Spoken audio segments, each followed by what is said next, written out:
Hello to stream. Uh, Hello stream. Today we are playing Cinderella Phenomenon. It's our second day of Otome Week, or 7 days of Otome. Let's go. Let me let me start up the game. I didn't start it up preemptively because there was an intro and I wanted it to be part of the stream. So yeah.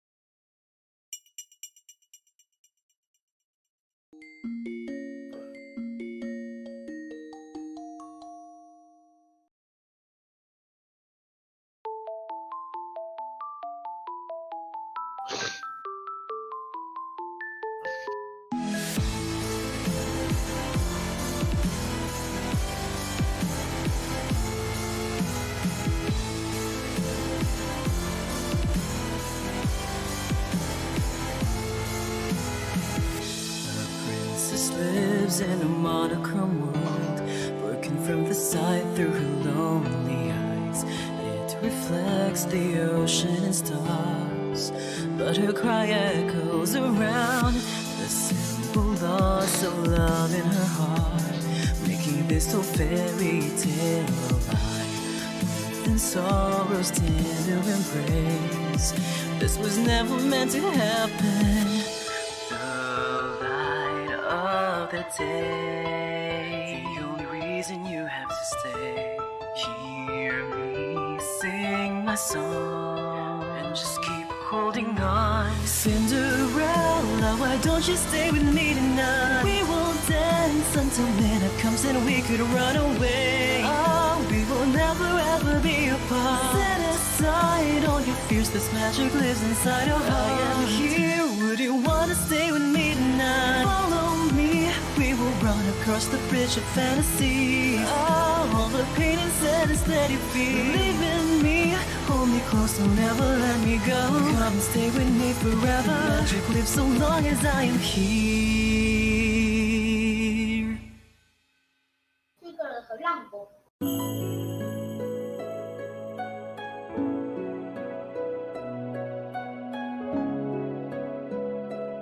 Yippee! yeah. You hear the audio, right? Like, Let me check. I do.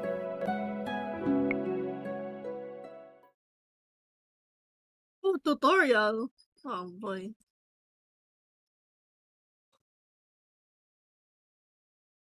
Tutorial for a dating sim. Ah, yes. I've never dated anybody. Bruh, this is literally for the dating sim.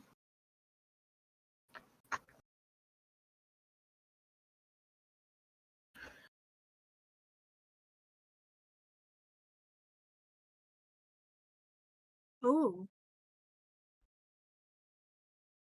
Wait, this shit is the default one. The default one? What do you mean? For dating sim style games. This is the one that people usually use. You can use Control, Shift, Space, and the scroll wheel on the mouse to do stuff. I'm pretty sure Control is to skip everything you want to skip. Oh. And something like that. Huh. Once upon a time, in a kingdom far, far away, there were two crystals. One crystal was the Crystallum Lucis, protected by the ruler of the fairies. The other was the Crystallum Tenebrarum, which was watched over by the high leader of the witches. The Lucis was sustained by love, happiness, and joy. The Tenebrarum by fear, anger, and hatred. The fairies and witches lived in harmony with the humans of the kingdom. They regulated the powers of the crystal in order to maintain balance between darkness and light. For there can be no joy without sadness, no courage without fear.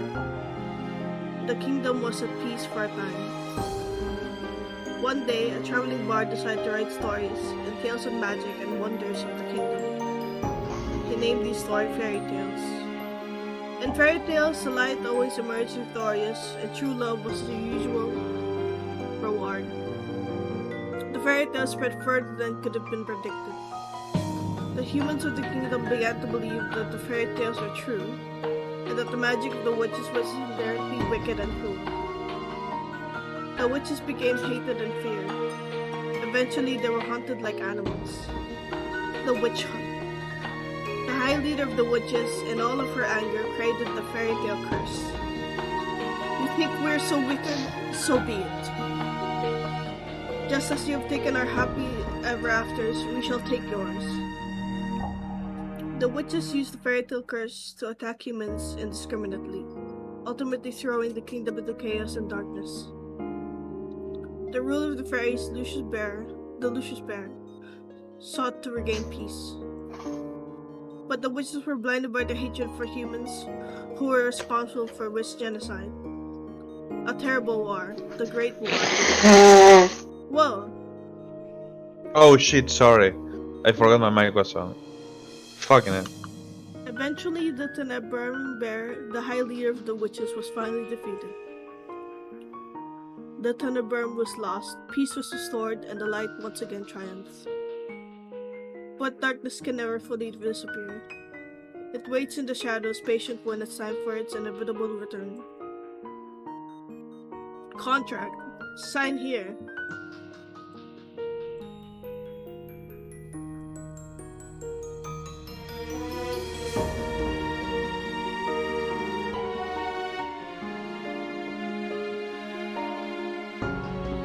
Oh.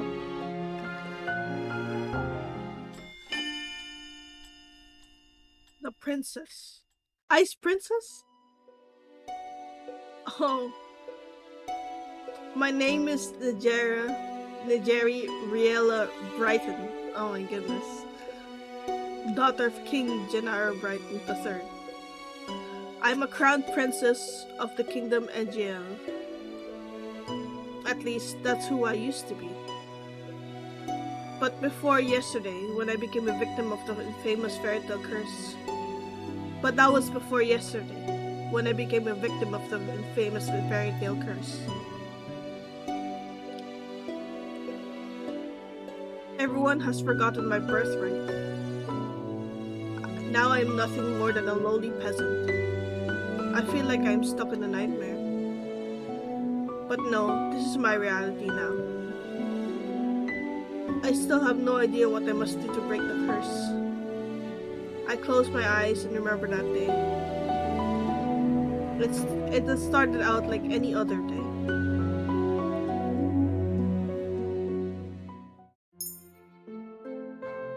Have you heard? Another person was cursed. I'm on my way to the dining hall for breakfast when I stop and listen to the sound of hushed voices.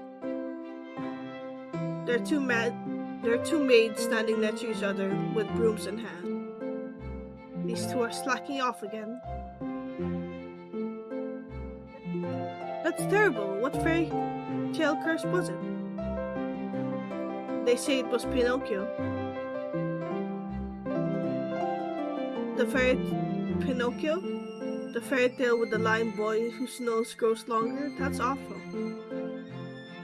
You know, more and more people have been getting the curse lately. You think those wicked witches are up to something again? I thought the fairy tale curses would stop after you-know-who was defeated. You two were hired to work, not talk. We're sorry, Your Highness. It can only be expected from the likes of them. Another fairy tale curse? The fairy tale curse started spreading even before the Great War began. I do not have much interest in its effects even now. After all, most humans probably deserve to get cursed. The victims are weak. Angel would be better off without that weight. Oh my goodness. If it were up to Mother, the curse would have been banished from the Angel. And the instant they fall prey to it. But Mother's not here anymore. And she will not come back ever. Princess, the King and Queen are waiting in the dining hall. I'm on my way. The King, Ophelia, and Rod are all present in the dining hall. Someone is conspicuously missing, but I ignore their absence. Good morning, Nigeri. Good morning, Your Majesty. Good morning, Nigeri. Ophelia. Ophelia Widdensov. Every day I wonder why my father, the king, married a lowly baker. She could never be a true queen, for she pales in comparison to the mother.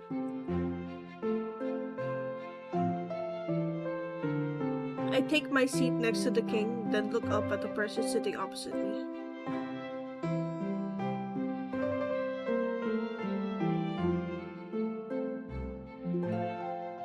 Ayo? Rod Benedict Widdensov, my stepbrother, is so bored and quiet as usual. He is 2 years my junior and is the younger of Ophelia's children. He is mute and uses a plush money to voice his thoughts, which is apparently given to him by a fairy. He minds his own business and is easy to deal with. But his older sister? My eyes go to the empty seat beside him. She is probably the most infuriating person I've ever had the displeasure of knowing. I'm so sorry I'm late. I was reading and forgot the time. And here she is. Good morning, dear mother. Good morning, Rod. Good morning to you too, Nigeri. It's a beautiful morning, isn't it?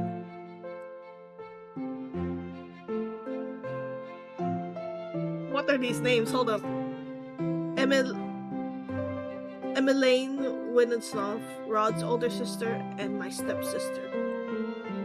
She acts as if we are blood, and as if she was too born a princess. As if she could be a crown princess, perhaps steal my place. I will never let that happen. Now that everyone is here, let us begin. Butler's guide inside with silver trays to carefully serve us breakfast. So, Emmelaine, you were reading the fairy tale books that the king brought you? Oh yes, there's so many and they're so wonderful. Thank you so much, Father. I'm happy that you like them. I love them. It's so strange that the library didn't have any of them to begin with. That's because Mother hated them. She had all the books burned. But why? They are such charming stories. Fairy tales mislead humans into believing they can have things they do not deserve. Fame, riches, love, happily ever afters. And when their wishes do not come to fruition exactly as they want them to, the humans blame witches for granting them in the first place. What are you implying about witches, Nigeri? The atmosphere shifts in the air in the room growing heavy. I continue to eat. Perhaps witches are not responsible for the evil in this world. Perhaps humans are the cause of their own downfall. Have you any idea what you're talking about, child? Witches have caused nothing but pain and suffering to this kingdom. Even now they still spread the fairy tale curse to our innocent subjects. The truth is, I know very little about the time the witches had free reign over Angel. I was very young then, and My mother forbade me to leave the palace, sometimes even my room. I know nothing of people's supposed pain and suffering. Mother kept me away from everyone, and so I cannot bring myself to care. How do you know that the cursed are innocent? Our people have been toiling day and night to rebuild Angel after the Great War. Our people are the kingdom's foundation, and I am endlessly grateful for their determination and resolve. Every day I wonder what your mother taught you about. Leave mother out of this. Dear, please. Jerry, darling, your father did me too. I'm not one of your children, Ophelia. I don't need your sympathy.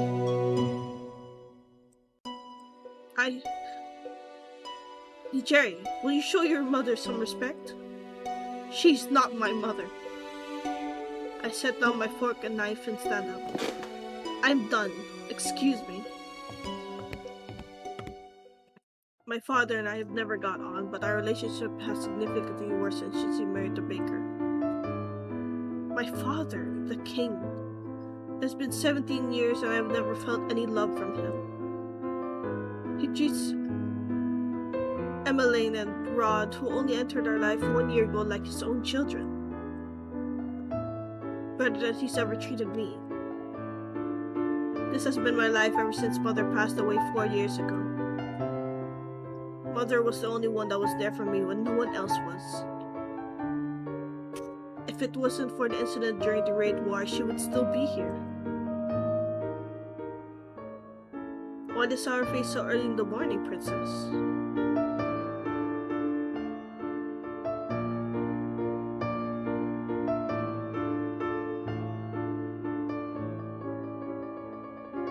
Let me guess, it's the king, the queen, or Princess Emmeline. Or is it all of them? I ignore his question. Fritz, what are you doing here so early?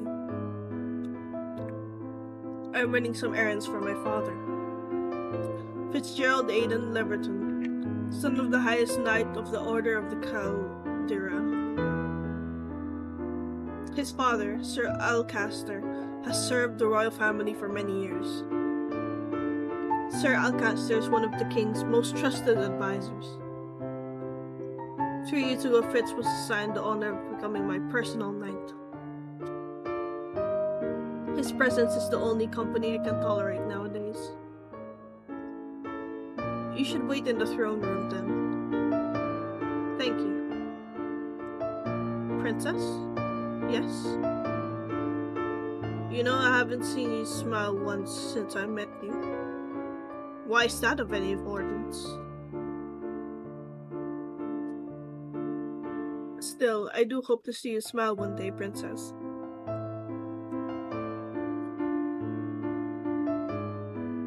Well, I won't take any more of your time. I'll see you there with 10.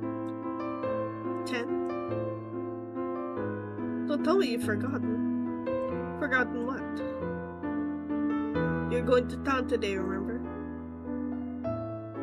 I deflate as the realization dawns upon me. It's been 2 days since the king issued the order.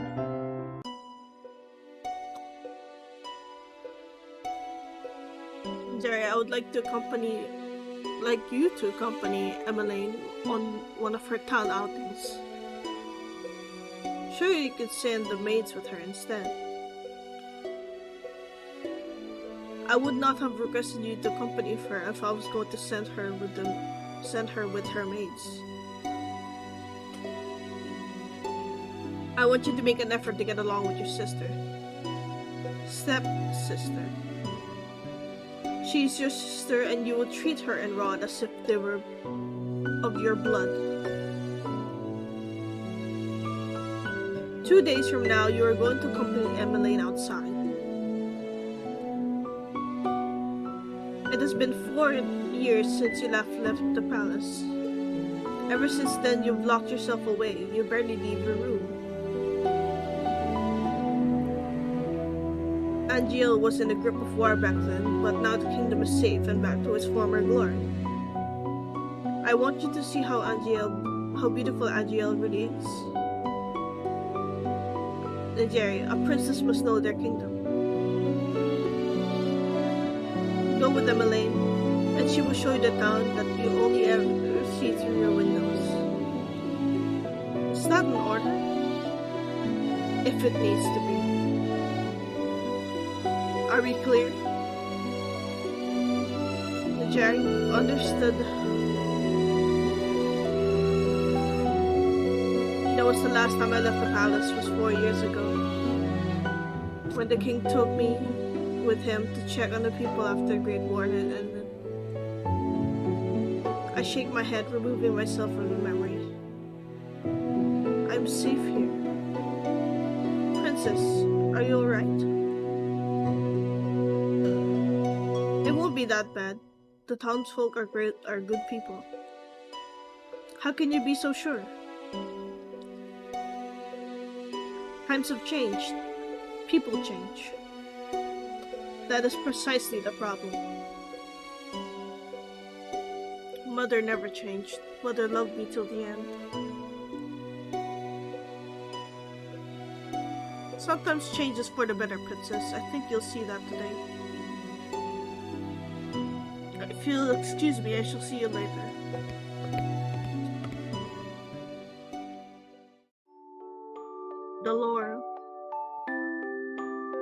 Dolores, do you think witches are capable of bringing back the dead? I wish you could talk to me, you and the others. My dolls are my only friends. They're the only ones I can trust. Unlike humans, they will never betray me. They will never hurt me. They will always be there for me.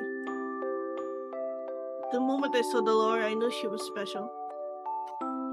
She was different, so elegant and realistic as almost if she was breathing. She was a gift from the king on my 17th birthday.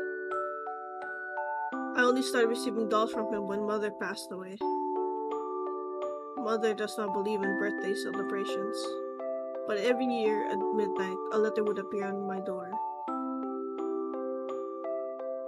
It would contain instructions leading me through the palace on an adventure to a room filled with gifts, cakes, and sweets. A child's dream. I've been fascinated by dolls, which has always held a little greeting card. A card with the words, "I love you" on it, signed by M. The card would tell me to keep those celebrations a special secret, but I didn't need to be told that. Mother always found a way to show me she still cared, in her own way. The secret celebrations had stopped as soon as she had disappeared. Yes? Excuse me, Your Highness, the king has requested your presence. This better be not another lecture. Tell him I'm on my way. I'll see you later, Dolores. Oh. Good morning, Your Highness. Sir Mithras. Sir Mithras, the royal advisor. Father trusts him a great deal, just like he does Sir Alcaster. Every day you look more and more like your mother.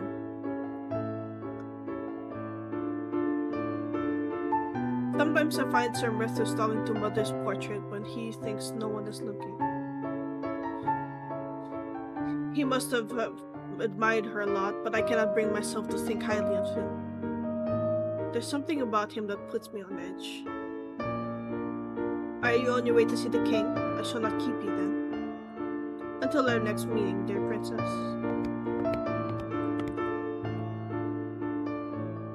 Your Majesty.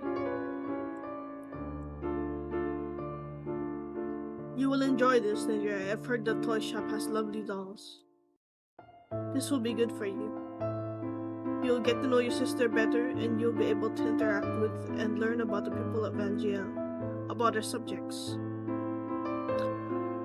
I will not learn anything I do not already know. Why do you always believe that people around you are incapable of good? Because I've seen how quickly people will betray and manipulate each other to get what they want. Mother warned me about human nature. You do not see clearly, Jerry. If you would only open your eyes, you would soon... Oops. You would be able to see how good people really are. Drink. Alright. How's the game going?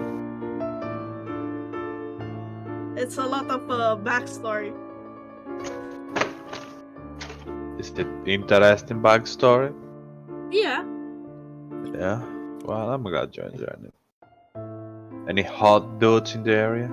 I don't know about that yet. Oh, you haven't seen any? I've seen like one, I guess. The other Okay. one is like a royal advisor that I like, but I'm pretty sure he's not dateable. Yeah. You mean the old man that you really like, you can't marry? Oh. Hey yo! Hold up. Okay. Enjoy. After all, I've seen that there's no good in you. Oh yo. Hey, Jerry, where were you when I needed you 4 years ago? Where have you been ever since? Back then, I've been overflowing with grief and pain. I just lost mother, my entire world. I hope that maybe then he would have shown me love and compassion. Even just a hug to let me know someone was there. It had been a childish hope. I had been left alone. I did not see him for months. Had barely even heard his voice. You cannot rely on anyone but yourself. You cannot trust anyone but yourself. This is what you've taught me, Your Majesty. I know that I've hurt you. I know that there's nothing I can do to atone for what I did. But please, Ophelia and her children are not part of that. They do not deserve to be hated. And then, they still matter more to him than I ever did. Enough. I've already said I will go. Everyone's waiting outside. I shudder at the thought of leaving the palace after so many years. Jerry, it will be okay. How can you be so sure? Thank you for agreeing to accompany Emmeline. I would not disobey an order from the king. Excuse me.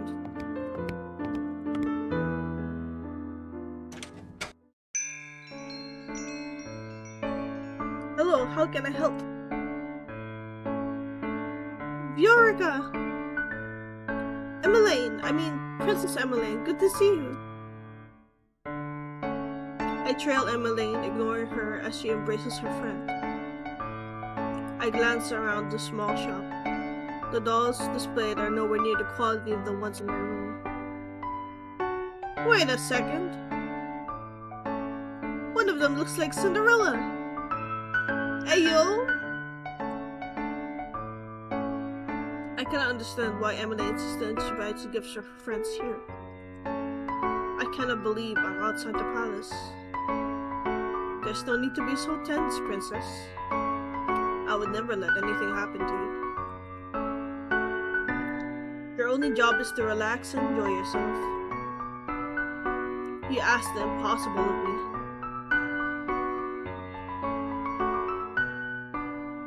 There's no need to be formal, Viorica. I'm still the same as I was. Oh yes, Rod's come along as well. It's been a while, Viorica.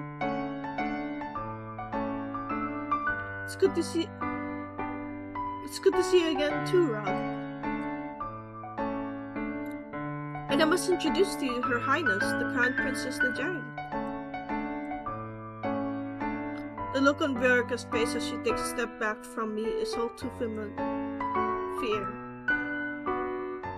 My apologies for being so rude, Your Highness. Good morning.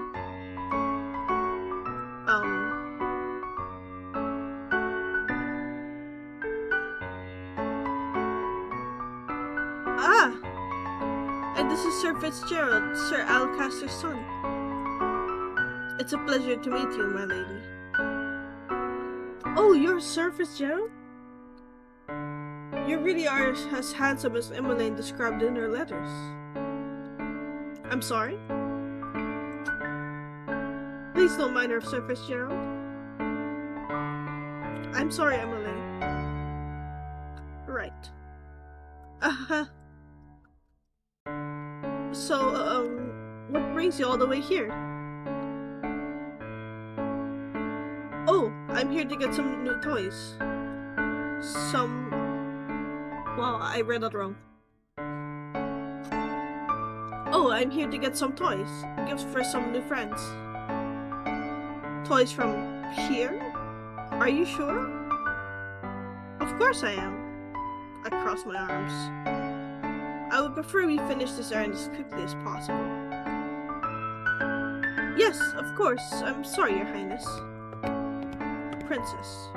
I can barely breathe in here. I just want to go back to the palace.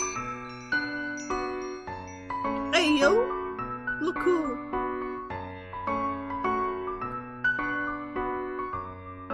Good morning.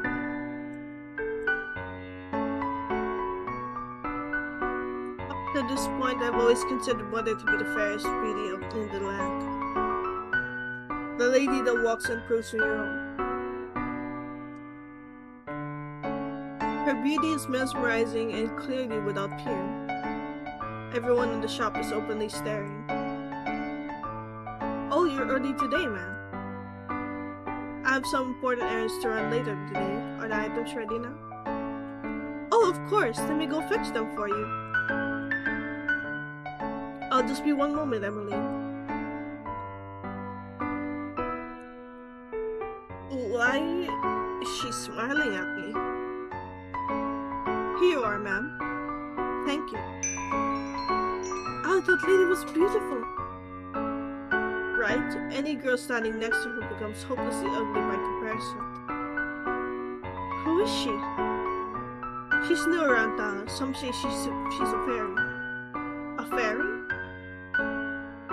Fairies escaped and jailed from the witches 4 years ago. Everyone considered them our saviors. And yet fairies are still unable to stop the fairy tale curse from spreading. Here you go. Thank you so much. No, thank you, Victoria. No, that's Viorica. I hope to drop by again soon. Good. I look forward to seeing you again.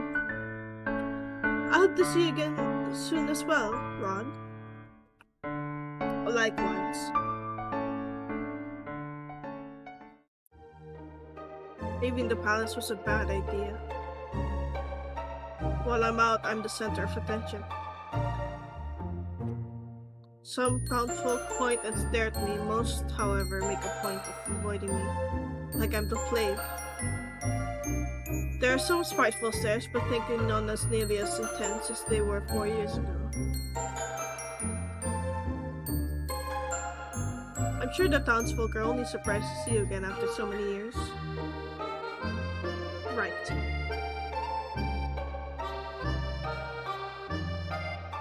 Fritz and Rod lag behind us, which only leaves Emmeline walking beside me. I cannot decide which is worse, the staring or her company. Oh, Nigeri, look! A street performance! It's been so long since I last watched one. Street performance?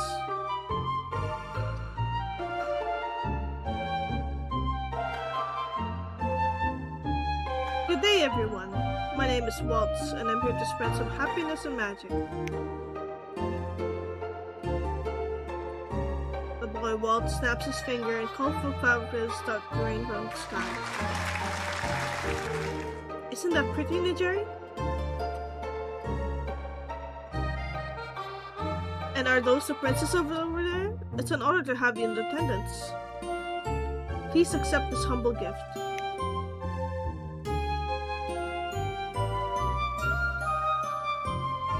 Oh, thank you.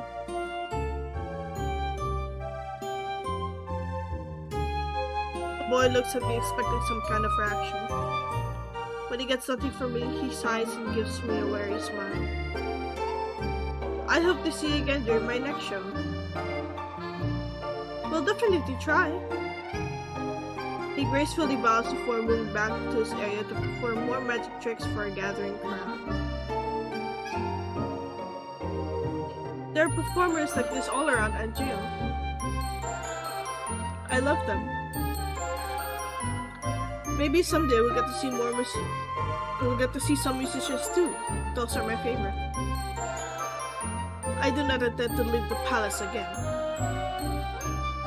But you don't like it out here? Rod and I grew up here. I love Angeo. And it's my favorite part of the kingdom. I wanted to share this with you, Nijari. I know you didn't really want to come, but you still tagged along. That means a lot to me, so thank you. I did not do this for you. I'm only here because the king ordered me to go with you. I just wanted us to be closer, Nijari. I would like to try and be your friend. I do not want or need your friendship.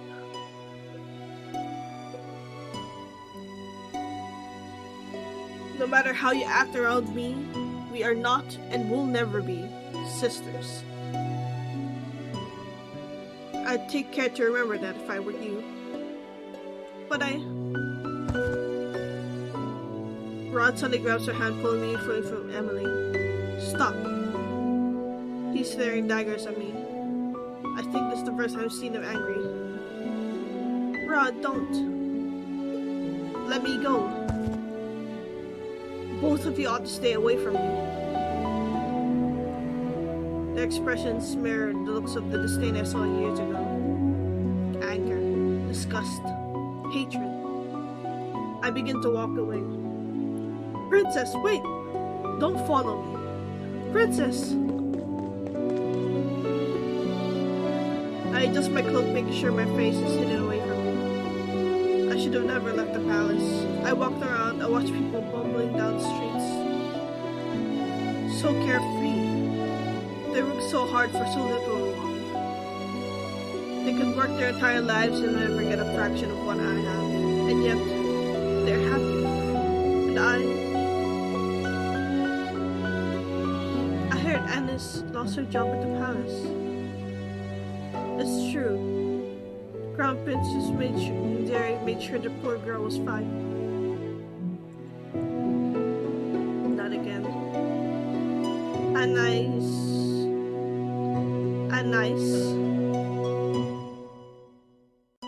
Was that the name of the maid that tore Dolores' dress? If so, my decision to fire her was justified. A palace maid cannot be clumsy. Why should I tolerate poor performance? What did I do that was so wrong? I know Anais. Hardworking, big-hearted, very good with medicine. Shame she lost her job so quickly. You know how hard the crown princess is to please. My friend at the palace says she doesn't even smile, only goes around with that cold look on her face. That's probably why they call her the Ice Princess. Ice Princess? So all the times I've heard the servants saying that, I always suspected they were talking about me. She's the complete opposite of our Princess Emily. That child's an angel. We all should know that she should be the crown princess. Annoyance begins to simmer inside me. I cannot stand hearing anymore, so I walk away. Ever since Emmeline entered my life, I'm always being compared to her. Now I've become second best. Jerry Riella Brighton, daughter of King Janara Brighton III, and the crown princess of the kingdom Andia. I am of royal blood. She is nothing. There you are. Princess, you must come back with me. It's getting too late for you to remain outside. Princess? Are you alright? Are you hurt? I brush him off and turn away. No need to fuss. Let's return to the palace.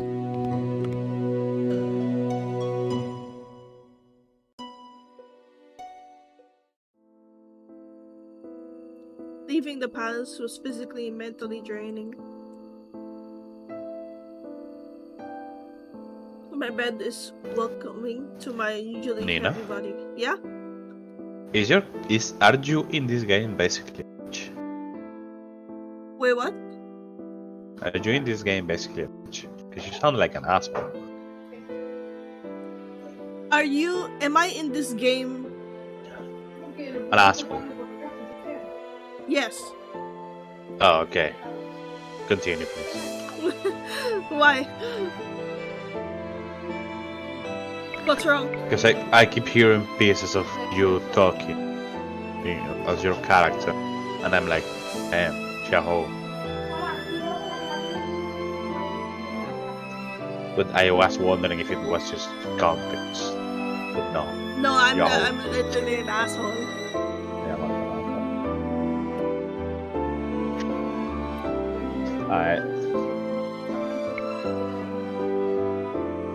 I turn my head and meet Dolores' glassy gaze from where she sits on the shelf. I left the palace today, Dolores. It was the same as all those years ago. Everyone looked at me like I was... What have I ever done to deserve those looks? How can I be so hated? Ice Princess. I wish my mother was here.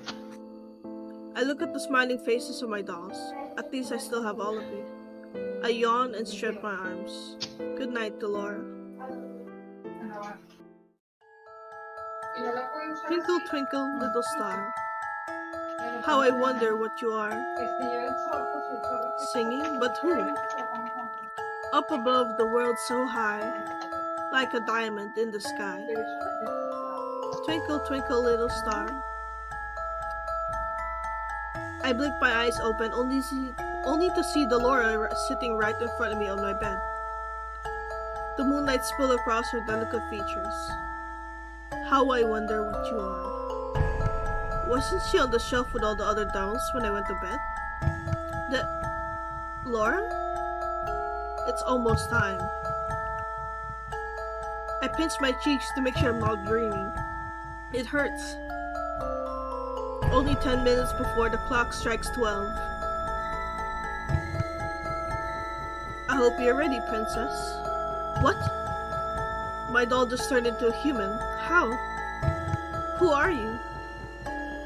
You know who I am. I've been watching you since the day your father gave me to you. What is happening? I don't think I've ever been so confused in my life. All the answers will come in time, but right now I'm here to give you something, Princess.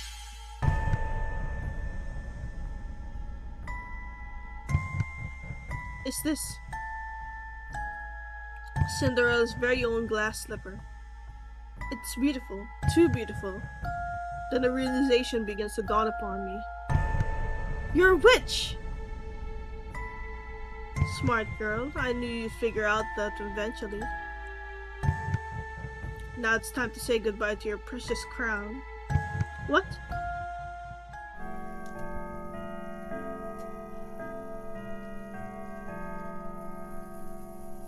Sweet dreams, Cinderella.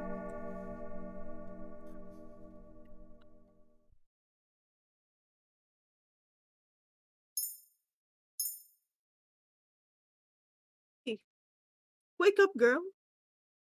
Huh? Where am I? Ow, my head. You have some nerve sleeping in front of my shop? Leave before a customer sees you. I was in my room. How am I here? Did you not hear what I said, you filthy child? Filthy? How... You would speak to your crown princess in such a manner? If you're the crown princess, then I'm the queen. You must have been knocked hard on the head quite... You must have been knocked on the head quite hard to have such grand delusions. I'm not delusional. I'm Nigeriella Brighton, blood daughter of King Janetta Brighton III, and I'm the crown princess of Angela. Right. And the king never had a daughter with that witch. Is she referring to my mother? Witch? Don't pretend to be stupid, girl. I can only stare at her puzzle. Our good king only has stepchildren, the Princess Emmeline and Prince Rod. And you are most definitely neither of them. What? Now get gone before you spout. Now get gone before you go spouting your crazy gibberish at my customers and scare them away. With a huff, she leads to my own rapidly turning thoughts. I quickly realize I'm wearing tattered clothes and that I do not even have shoes on. No, no, no. This cannot be happening. Something shines against my chest and I reach up to grab it. This is Delora being a witch. Cinderella's glass slipper. This is not a dream. Delora gave me the fairy tale curse. My hands begin to tremble. I must return to the palace to speak with the king. Let me in! Sorry, girl, but this place is off limits to uninvited guests. I do not understand. I'm the crown princess, Nigeriella Brighton. I must speak with my father. As I loathe to call him that, I have to. No one will believe me if I'm addressing you by title. You best leave now, nice and quiet, before we have to force you.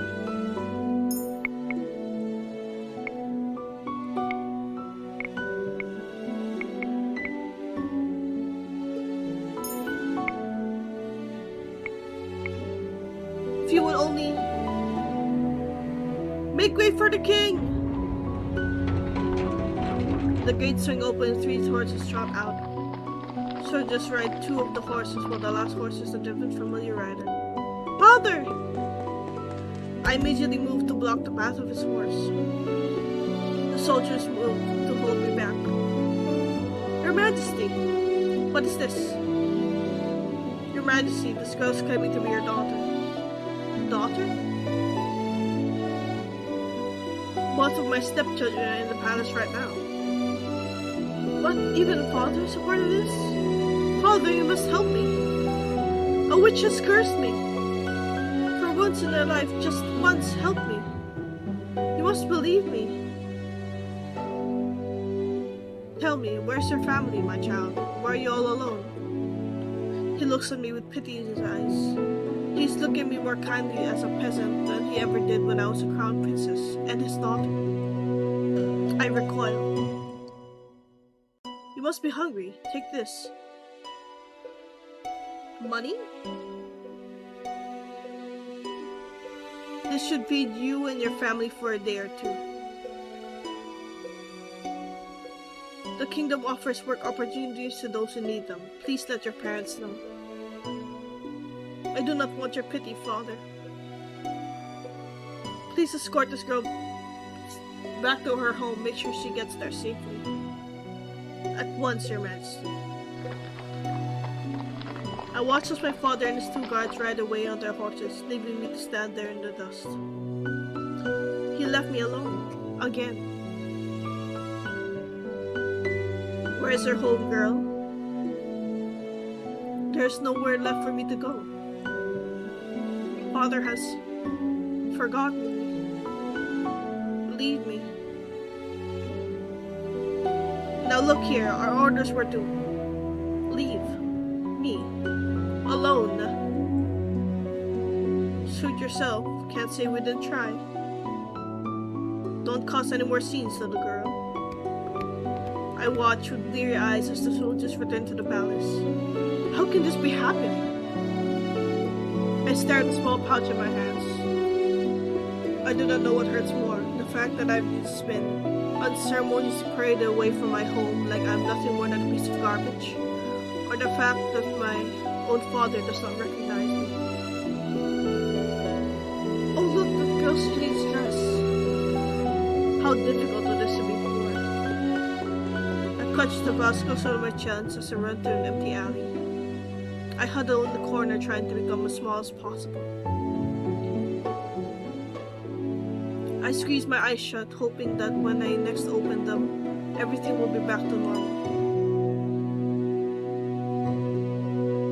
A dream? No matter what happens, you must not leave the palace. Why? The world is cruel, people will only ever hurt you.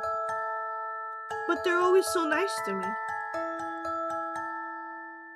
That is only because you're the crown princess.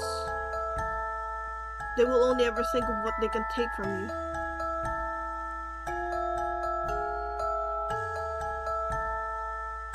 I'm trying to protect you, my love. That's why you must never leave the palace. Never leave Mother. I'm the only one who will ever love you so much. Do you understand? I understand.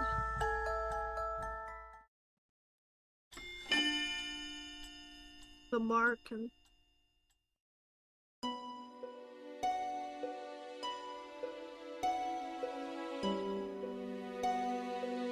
When I open my eyes, I'm still in the streets. I must have fallen asleep. But the nightmare continues. I'm cold in my rags. I hold myself for warmth, willing some of the cold away, but fail. My feet are numb and in pain, caked in the dirt that I've gathered from walking barefoot around town. Well, there's a frightful sight. Gregor probably thought you could try your luck with the nobility and live around here. Just look at how ragged she looks. What are you looking at? At two women that lack the basic manners of a noble upbringing. Silence, girl. Do you know who you're talking to? No, and I don't care. What nerve? Let's just go. There's no reason to stoop to a confidence level. I will remember you, and once I break this curse, I'll make you regret your words. I become acutely aware of the fact that I have not eaten anything for almost a day. I've been sitting here, thinking on the new mess that is my life. But moping around will not break my curse. Crying will not help either. I should find the witch first, but how? I have no idea where she is. Alora, I swear I'll make you regret doing this to me. When I find you, I will find food first.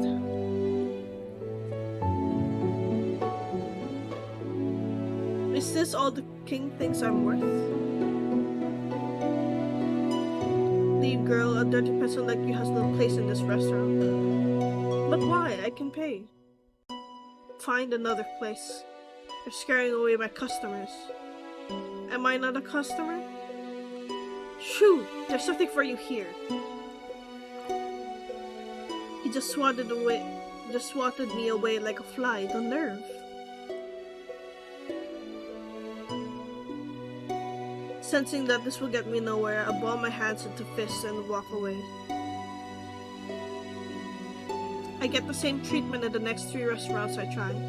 I'm treated as something less than dirt, like my money has no real value.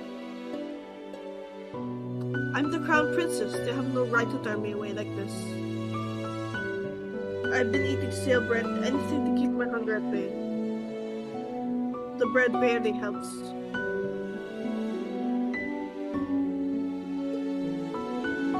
Out of the corner of my eye, I notice a small bakery. There are croissants on display that make my mouth water. Slowly, I begin to make my way over there. Ow! My feet ache with every step. They look and feel even worse than before. If I only had enough coins for a pair of shoes. But food is more important. If the rags that I'm wearing and the pouch of money are all that I have, then I need to prioritize. And I will die before I beg. 2 croissants. You will need to pay, girl. There are no free handouts here. I take a coin from my pouch and hand it to him. This should be more than enough.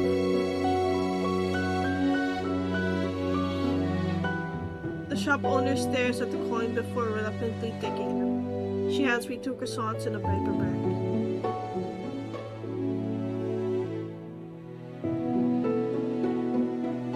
I will not ask where you got those coins. Are you implying that I stole them? How else would a beggar like you get that amount of coin? Now be off with you, child. I won't have you scaring away any other customers. Without another word, I turn and start to walk away from the woman. So this is the goodness of the people of NJ. I take a bite of one of the croissants, cringing a little at the dryness. Hey girl, what the hell? We saw you at the shop. Want to share how you got your coins there? Excuse me.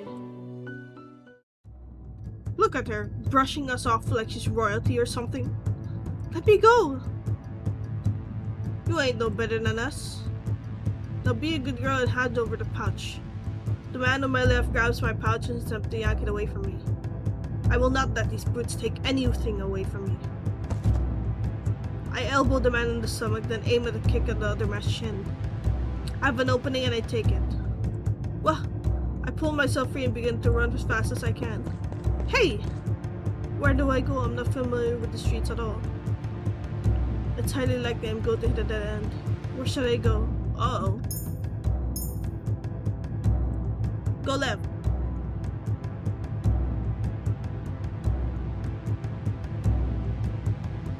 I cannot let the pain in my feet or my exhaustion stop me. If I stop now, they will definitely catch me.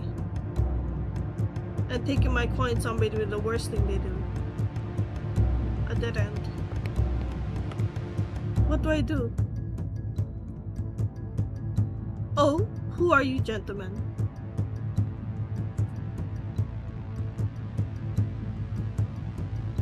This is definitely not how you treat a lady. Huh? Who's over there? A shadow loomed above us. Before I can blink, a person jumped down in front of me. His body acts as a barrier between the 2 men and me. Who are you? Oh, me? Just a passing gentleman concerned about a damsel in distress. He turns to the men, his expression calm, his eyes flashing dangerously. Now, shall I teach you gentlemen a lesson? He's got a sword! What? Come back here, you coward. 2 of us can take him. I think your friend has the right idea. I'm not the type to show mercy. This is way too much trouble for a little gold. Are you alright, my lady? You found her! The boy from yesterday? A little slow, aren't you, kid? Don't call me that. These 2 know each other? I don't even know what's going on anymore. I feel ill. My head is pounding and my feet feel simultaneously like they're frozen and on fire. My stomach rumbles, the hunger coming back with vengeance. My body feels light. Princess! Princess! Lady Parfait will be able to help her. You're right, we need to move now before anyone else sees us. Yeah. You made the right choice! Yippee! The crystal in the upper right corner means you made the right choice for a particular love interest. Each color corresponds to certain love interests. They also appear belatedly after you make the choice. Keep your eyes and ears open. Okay.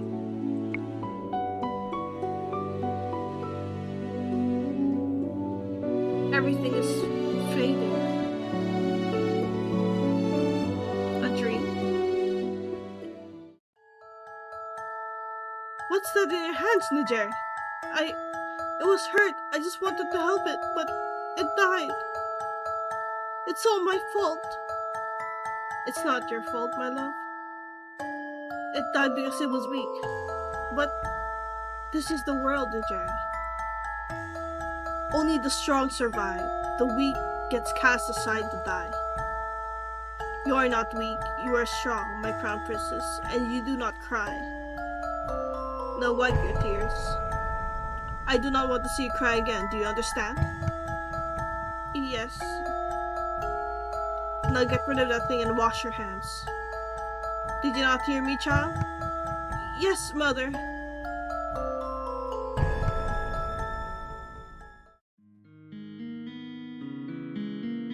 Oh, you're awake.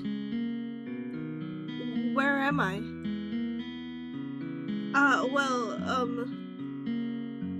This isn't my room. My hand flies to my chest where the little glass slipper hangs from my neck. Still here. Are you okay, miss? This girl is the maid that tore Dolores' dress. The one I fired for her clumsiness. Miss? To think that I would meet her again like this. Leave me alone. Right, of course. Here, I made some salt for you. It'll help with the pain. Now what? Oh! Haven't thought at all, have you, Ice Princess? You! Suddenly, there she is. Dolores stands before me with a side smile, looking happy with herself. She's the cause of everything I've been through. All the pain, heartache, and hunger. It's her fault. I tried to stand, thinking to give the witch a piece of my mind, but as soon as my feet touch the floor, the pain shoots up my legs. I end up falling back to bed. Ow! You should be more grateful to the girl you just scared away. She's been taking care of you for the past 2 days. 2 days? I've been passed out for 2 days? I'm suddenly vibrating with anger. Remove the curse, now.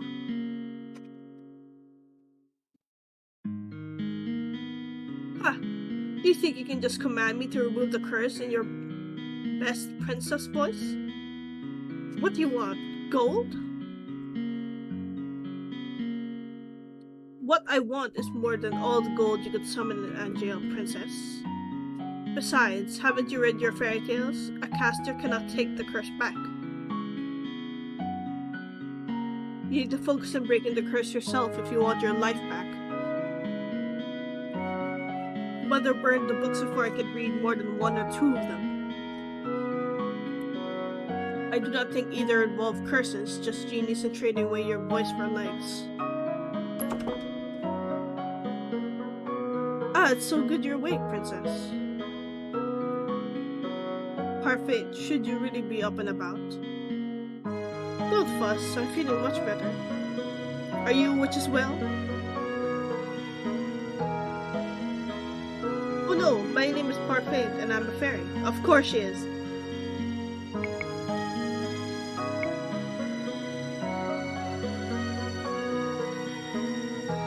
A witch and a fairy in one room, being friendly to one another? Impossible.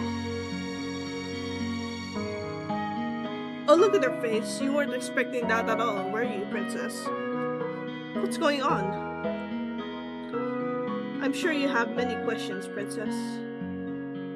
How do you know I'm the princess? Don't be silly. She's a fairy. Of course she knows. I promise we'll do our best to answer your questions. I don't even know where to start. What would you like to know? Oh, shoot.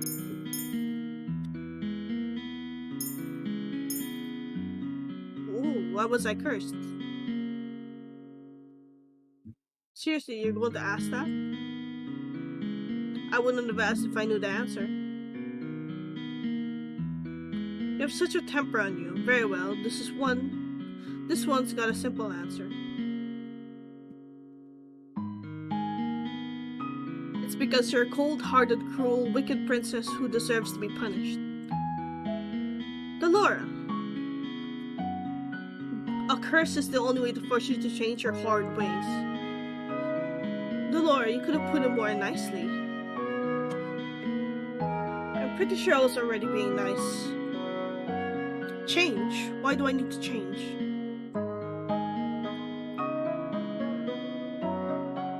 Are you completely unaware of how heartless you are to other people? The coldness you show to your stepfamily and your father? The way you treat Princess Emily? Why would they need to be treated any differently? You need to prove that you have some goodness in you, Princess, some smidgen of kindness. Why? People only show you kindness when they want something from you. The instant they get what they want, they just throw you away.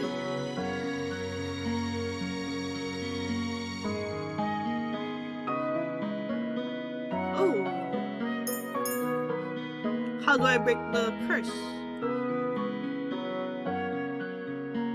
The necklace you've got is one of Cinderella's glass slippers.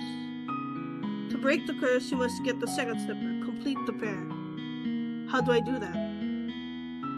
By doing 3 good deeds. What?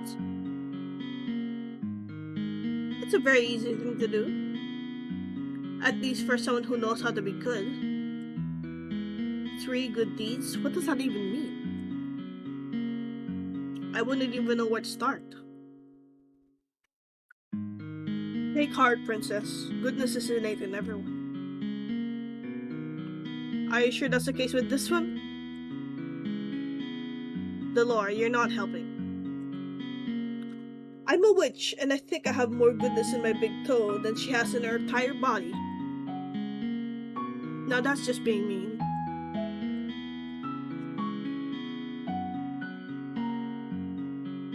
For every good deed you accomplish, you will get a piece of the glass slipper.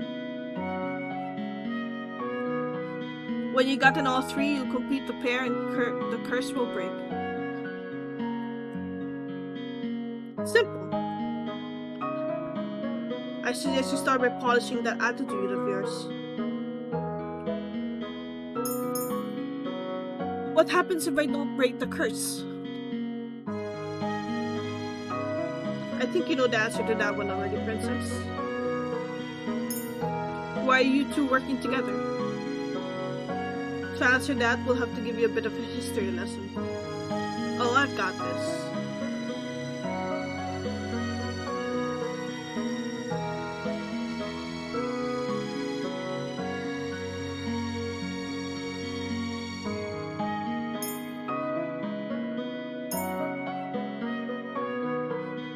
We can skip this, I guess.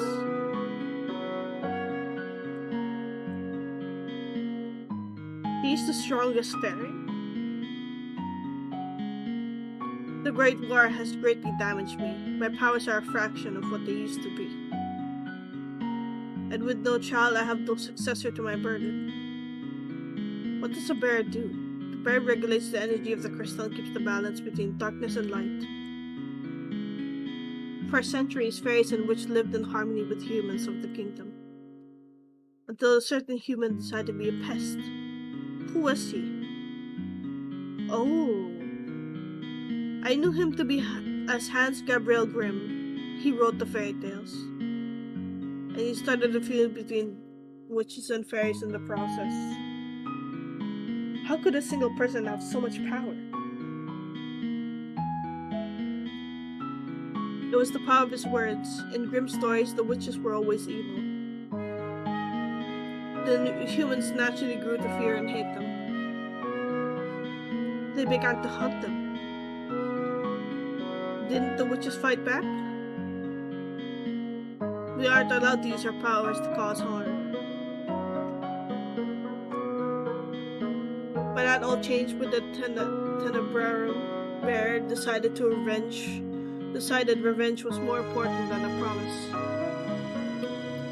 The witches took over the kingdom. They created a fairy tale curse to spread even more sadness and anger, to fill the human heart with negative emotions. All to fuel the power of the Tenebrarum. The delicate balance of harmony between the crystals was broken. The witches and the Tenebrarum grew far stronger than they were ever meant to be. We had no choice but to fight. And then the Great War happened. The Tenebrarum Bear was eventually defeated. The Great War was ended with the help of an unexpected ally, but many lives were lost.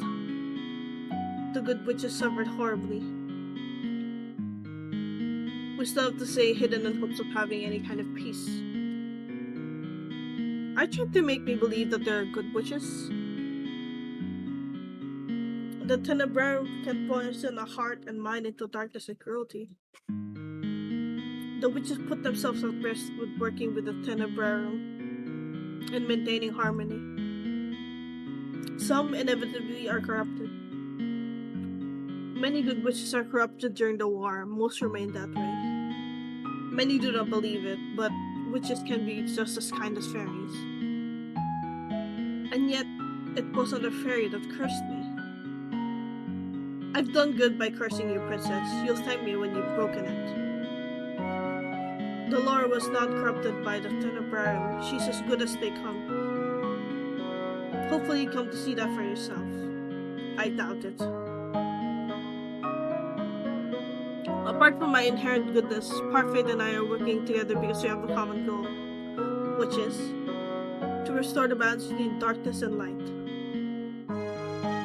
3 good deeds and I get my life back. Easier said than done. You said Cinderella, didn't you? Didn't she just go to a ball and find a prince? What does doing good have to do anything with that? Going to a ball, finding a prince, it's so old-fashioned. No fun in that. Cinderella's a girl with a pure heart. She's always willing to help others even when they're cruel to her. Anyway, I brought them some clothes for you. I'll leave them on the table. We'll be waiting outside. There's some people I'd like you to meet.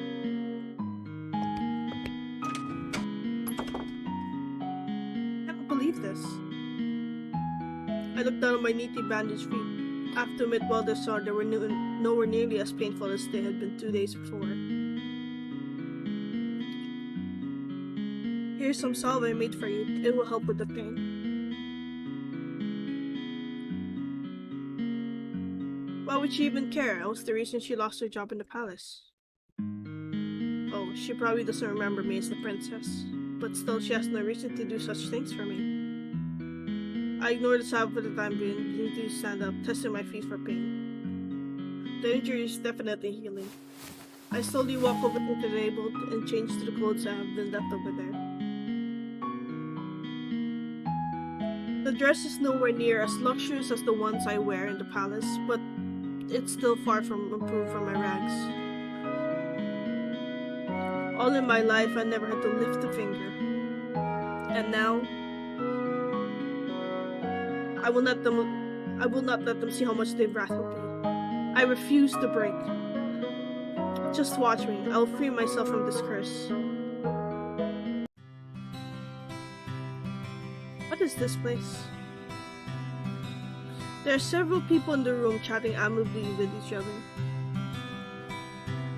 I noticed the girl had left me in the south corner serving drinks. But as soon as the people in the room notice me, the room falls into the immediate silence.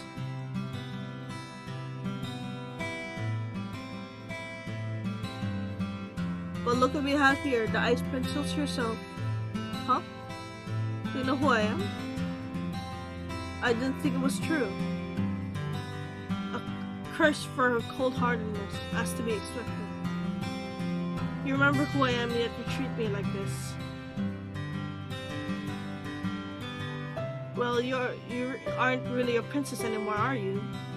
You're one of us now, girl. Everyone, please, you shouldn't be treating the newcomer like this. Princess, let me apologize. They mean no offense. I cannot believe that. Not when the people of Parfait is referring to simply smirk and shrug as I meet their gazes. What is this place? Welcome to Marken Tavern, a home for those with the fairy tale curse. Oh! You make it sound like a holiday house. Don't ruin my moment, Delora. Marken Tavern? The market was built 3 years ago, when the number of the cursed in Angeal continued to rise. The goal is to gather those affected so they might help each other break their curse. Of course, I am here to provide help as necessary. Only the cursed and those allied with our cause can stay here. And the evil and wicked can never find this place. Most of the people here are cursed? How come these people remember who I am? The cursed are not affected by the conditions of someone else's curse. Your condition is simple. Everyone has forgotten you are the crown princess. But because these people here are cursed, they still remember your title. It goes without saying, fairies and witches are also not affected. Come, princess. Let me introduce you to the fellow boarders we have at Marken. Parfait beckons the serving girl over. This is Anais. She helps out in the Marken and does most of the cooking. I'm sure you understand why she's working here now. I believe she deserves an apology. Miss Dollara, what are you talking about? Don't you worry, your seat will head over. You don't remember what this ice princess did to you. Huh? I have nothing to apologize for. Clumsiness does not befit a palace maid. I only did what was necessary.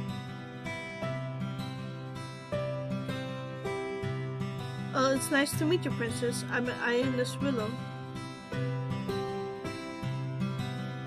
I hope we get along.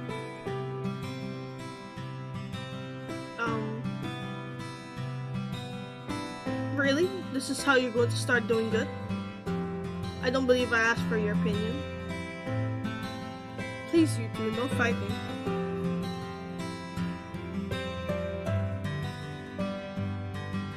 I hold my tongue as Parfait leads me to two people whose faces are incredibly familiar. Their faces I've seen in the palace before.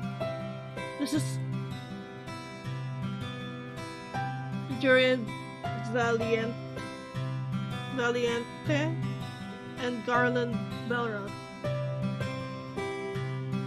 How did you know? Both of you were in the Order of Caldera. That's right. They were two of Sir Alistair's best knights. It was a big surprise when they both left a year ago. I only found out recently it was because they acted against Sir Alistair's orders. They were stripped of their titles and dishonorably discharged from their service. What are you two doing here? We help the fairies. They and Anais are exceptions, and are allowed in this tavern without the curse. Jurian and Garland lend us their strength to help protect the Marken. Protect? From the witches, they'd do anything to make sure their curses remain unbroken. What about you? I'm an exception.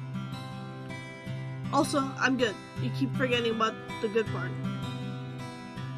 Remember, not all witches are evil. Your curse is a test. A test.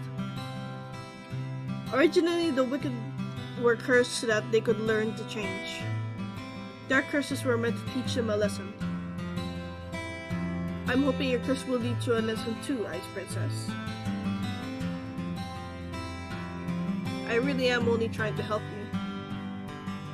I don't need you to show me how to change. I just want my life back.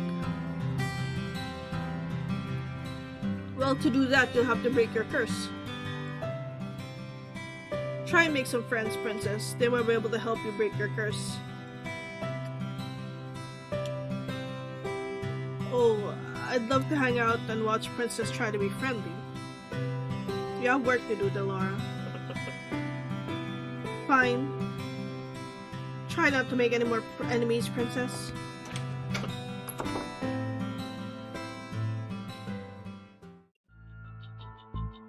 The instant Parfait and Delora leave the room, the temperature drops several degrees. Now that I am alone, I feel the cold stares return. Disgust, contempt. As if I'm the reason they are cursed and have to take refuge in Marken in the first place. Make friends? All I've ever had are my dolls. I never needed friends. I will break this curse on my own. I was told it was rude to stare. One man suddenly stands up, his anger apparent on his face. His hands clenched and unclenched in defense as he glares at me, pointing at me. Julian Garland placed themselves in front of me, shielding me from the man. You know what the rules. What happened stays in the past, stays in the past. What happened in the past stays in the past, sorry. And no one's allowed to harm anyone else in the market. If you cannot comply, you're no longer welcome here. Tisk. No matter, the Eye Princess will get what's coming to her. He throws one last glare my way before sitting down again.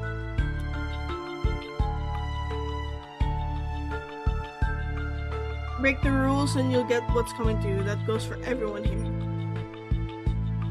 Jurin's tone is cold and firm. There's no doubt that she means what she says.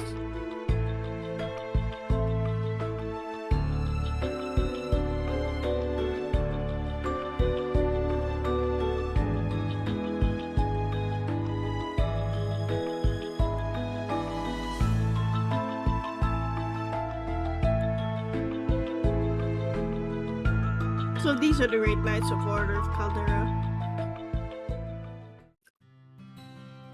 The market begins to settle down and everyone eventually goes back to their conversations on meals. I head towards an empty table and realize that I'm deliberately being ignored. I become immersed in my thoughts as I sit down. One thought, however, comes to me immediately. They hate me. They hate me somehow when I've only ever left the palace twice in my life. How did this happen?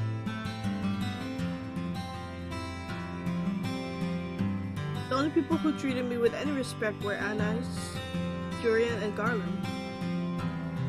Is it because they cannot remember who I am? Maybe being an Omargan was not such a good idea. I doubt anyone here wants to help me break my curse. They'd probably rather see me suffer under this weight. 3 good deeds? How am I supposed to complete 3 when I do not know if I can even accomplish 1? May I join you? I look up and stare in shock at the beautiful lady from the toy shop. Her beauty still manages to take my breath away. What is she doing here? You were in the toy shop. Yes, I was there picking up some items for a friend. I'm humbled you still remember me. Oh! Allow me to introduce myself. I am Miss Karma. Your name is Karma? A suitable name for someone as beautiful as me, no?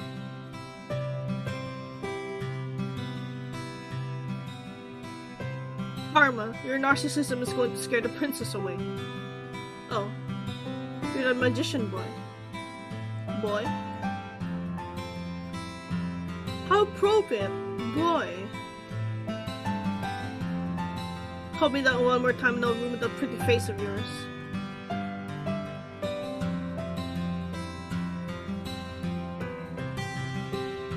You would hit a lady? How savage. Anyway, I'm Watts Cresswell. I have the Neverland curse. Ayo? What about you, princess? What's your fairy tale curse? Does everyone here share what their curse is? We talk about it freely in the Marken. The whole point is helping each other break our curses after all. Hard to do that if we keep our fairy tales quiet. He pauses, then narrows his eyes slightly. Well, some people keep their fairy tales a secret. He eyes Karma briefly, cocking an eyebrow. The smile never leaves Karma's face. Has anyone managed to break their curse? I've been told that a few have. A few? That's not very reassuring. Well, at least curses can be broken. I cannot particularly say that reassures me either. What ails you, darling? Is it your curse? You can talk about it. Tell us what it is. Cinderella. Oh goodness, Cinderella.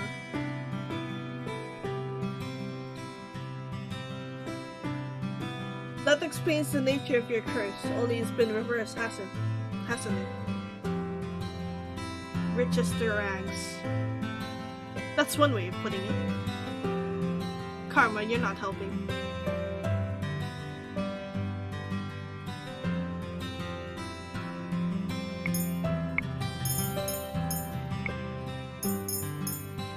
I just realized I haven't saved.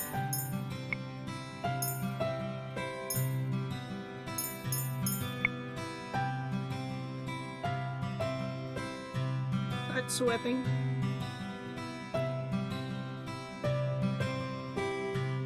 You really are better off ignoring him, princess. He mostly speaks nonsense. He?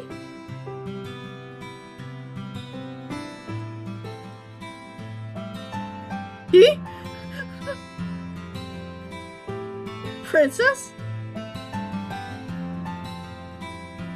Her best voice saved me by the surprise. I haven't even noticed her entering the room again. May I speak with you?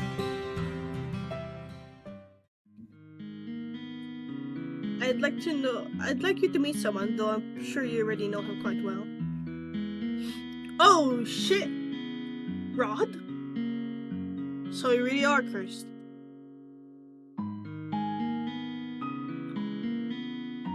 I was the one that gave Sebi to Rod so that he had some way to voice his opinions.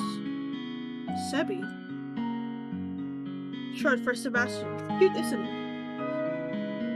It's nice to meet you, princess. Sebi's voice changes when it greets me.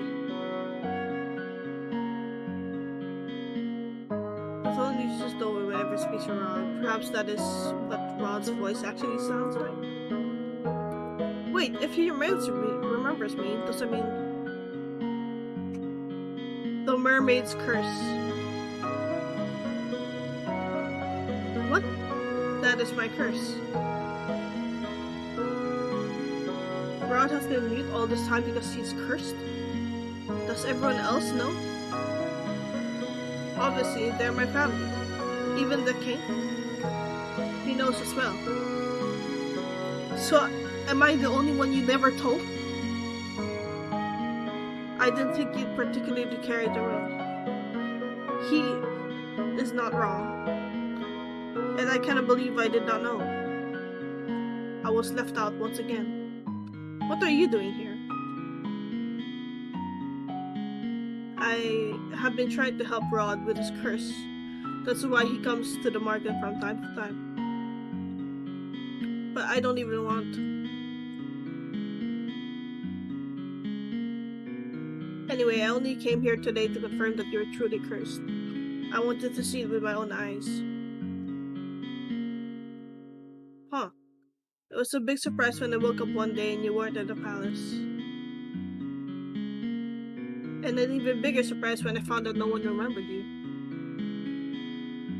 It's been days since I was cursed. I wonder how things are in the palace. Livelier? Happier? Happier?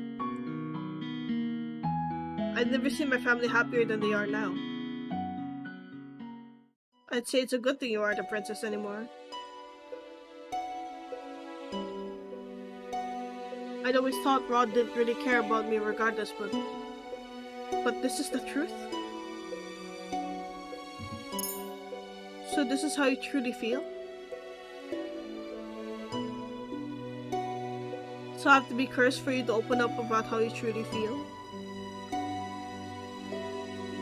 The only reason why I didn't say anything earlier was because Emmeline didn't want me to. I'm happier now that you're gone. I don't have to pretend to like you anymore. I'm going to return to the palace now. I'm gone and they're all happier. Your very existence has been erased in the palace. They've never known you. That doesn't mean they're happy without you. Even the king. What did I expect? Why did you bring me here? The people in the market, I shouldn't have left you alone in there. I'm sorry. You know how they felt about me. What have I ever done to them? Now isn't the right time to explain. When will it ever be the right time? So many things have already happened to you. I need you to be patient. Has the prince already left? Yes, he has. Oh shit. Yes? He did not set capybara. Yeah.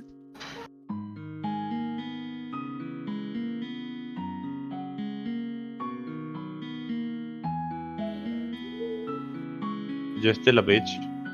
Yes. Good. Good! What the hell? Perfect. Who the fuck called somebody perfect? Okay, whatever.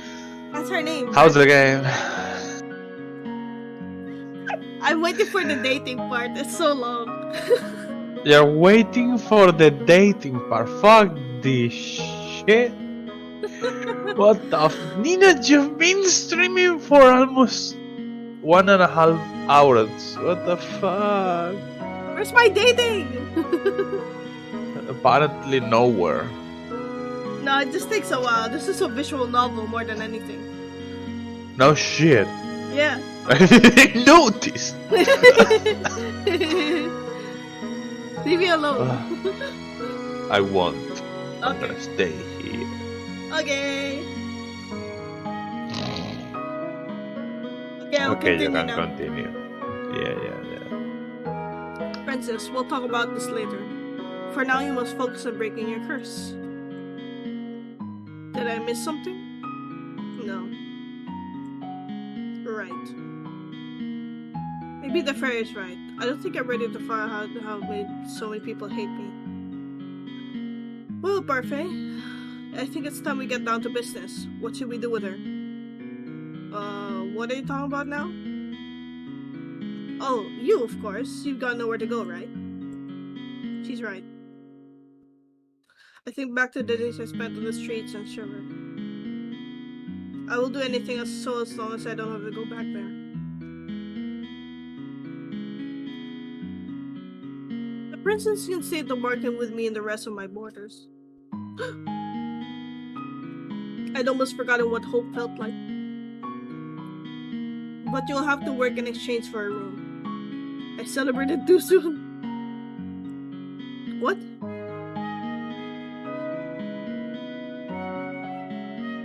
Magic has its limitations, just like anything else. Money doesn't appear out of thin air, not even for a fairy. The market doesn't attract many customers since only the cursed and a few others can enter. I sell my potions here and there, but I have several hungry mouths to feed and my funds are tight. I thought fairies lived in luxury. Parfait, are you broke? Ouch! Even the ice princess can tell. And yet you still take people in? That's always how Parfait operates. She's a good-natured default. I am told suffocating between my debt will be what kills me. Yeah. Why don't you just leave? I assume you make enough to take care of yourself. Leave? Someone who's in need of help? I could never. And that, princess, is how goodness works. How goodness works? It's not as if I accept freeloaders. All my boarders help me run the market and do errands. The princess who has never worked a day in her life, I doubt she'll be useful. If karma can be useful, anyone can. I've yet to see karma be anything but useless. Princess, you're more than welcome to stay if you're willing to help out. It's the least you can do in exchange for a roof over your head and 3 meals a day. Oh, and shoes. Do I even have a choice? I toss and turn in bed, unable to fall asleep. The mattress is hard, and the sheets are itchy. Nothing at all like the bed I had in the palace. What I would give for my old bed again, for any of the comforts of home. I miss my dolls. Lady Parfait! Lady Parfait! I sit up immediately. What's going on? I leave my room to investigate. Some of the other market boarders, Waltz, Jury, and Garland are sitting on the settee, looking anxious. What's happening? Sorry, did we wake you? No, but the noises Garland was making would have woken the dead. Marian and I found an injured man while we were doing our rounds through Baltimore. An injured man? Wait, what were you doing outside? It's almost 1 in the morning. Nothing you need to worry about. Lady Parfait and Anais are tending to the man now. These people, will they just help anyone they find on the streets? What if this man is dangerous? Do you think the witches got to him? It's possible. We'll have to find out when he wakes up.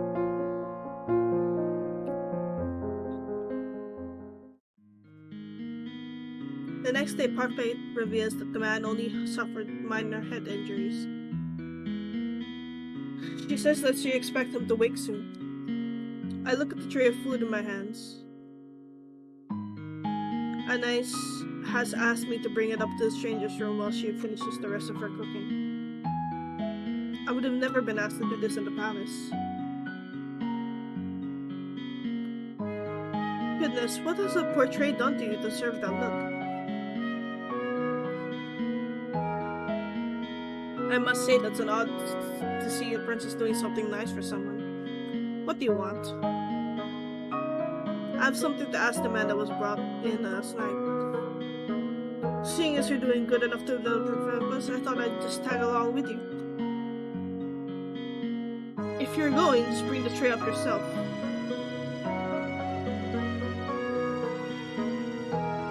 You're not in a position to delegate your duties to me, miss. Come on, our guest will be famished. Seeing no way out, I followed Dolores to the spare room that the man had been put in. Come in. Whoa!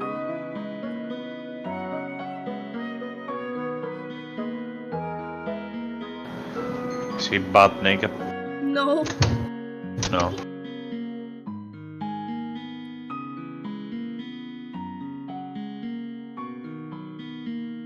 I thought the man would have been old, but to my surprise, he looks young, probably in his early 20s. He seems lost in a reverie as he stares into a small notebook. Good morning. Good to see you're awake and breathing. man looks at her when she speaks. The instant he sees us, his eyes widen. Why is he staring at us like that? Am I dead? What? I'm in heaven. Or maybe...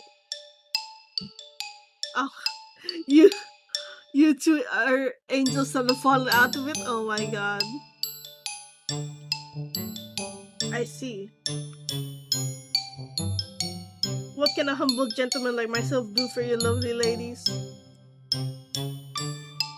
Ah, you could join me on this bed. Hey, yo! It's very comfortable and there's plenty of room for the both of you. I'll follow your lead on this one, princess. Princess? Of course, such a beautiful lady could only be a princess. Look at the noble way you uphold the tray. Oh my god! I want to throw it at him!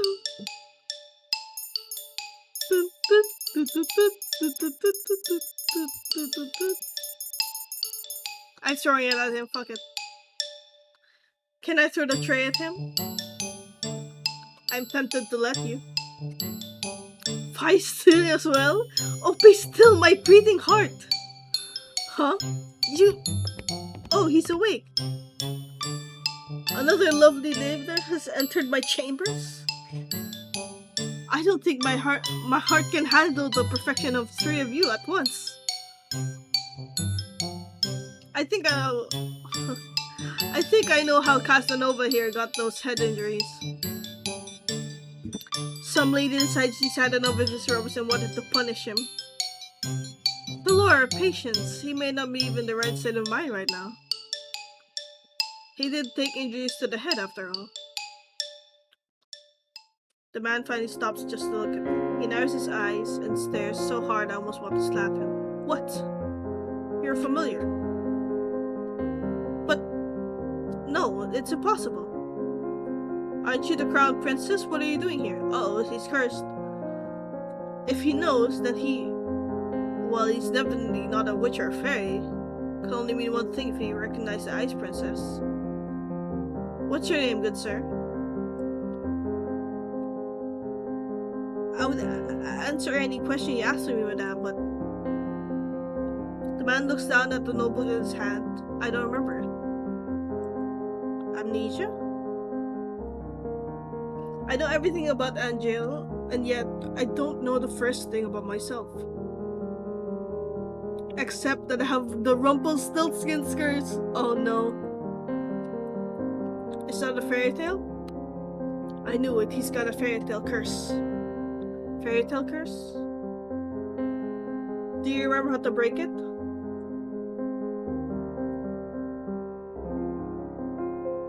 From what I remember, I need to somehow collect 3 memories and get them to appear in this journal as entries. He shows us his notebook he's been holding on to since we entered the room. My first memory is of waking up and holding this. I thought there would be information in here, but it's empty. Another victim of the curse. You must be tired. Jerry will leave your breakfast here and we'll give you some time to yourself. We'll be outside if you need anything else. Rumpelstiltskin. What's that fairy tale about?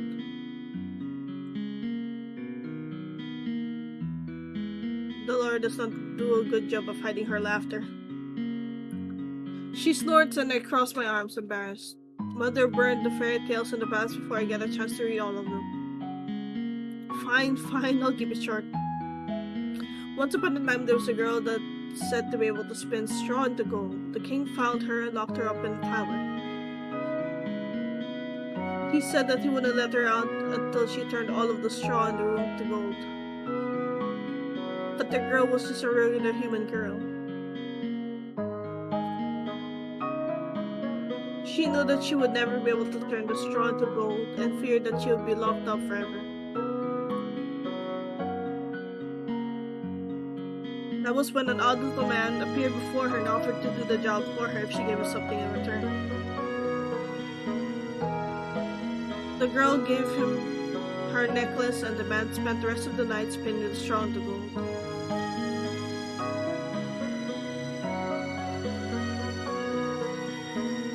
However, the girl wasn't released. The second night, she was given more straw to spin. The little man appeared once more. This time, she gave him a ring. On the third night, the king ordered her to spin the straw one last time, and if she did, she would be released and made his queen. However, that night, the girl had nothing left to give the little man, so they made an agreement. He would spin the straw into gold for her so long as she gave him a first child. I personally never understood why the girl would want to marry the king in the first place. Hush, I'm trying to tell a story here.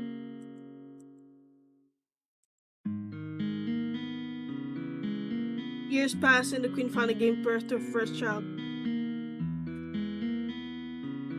That night, the odd little man returned and demanded the stew, but the queen didn't want to give up her child. The man said that he wouldn't take the child if the queen was able to get his name in 3 days. The man's name was Rumpelstiltskin. Did she guess it? Oh yeah, the night before the time was officially up, the queen was drawn to the forest by the sound of a little voice. He saw a little man celebrating his upcoming victory, singing about how nobody would have ever guessed his real name, which is Rumpelstiltskin. So agrees the general populace. Sometimes I wonder how Hans was able to come up with such tall tales. Well, the market's opening soon. I expect another busy day. Especially busy for you, right? You need to start coming up with good deeds.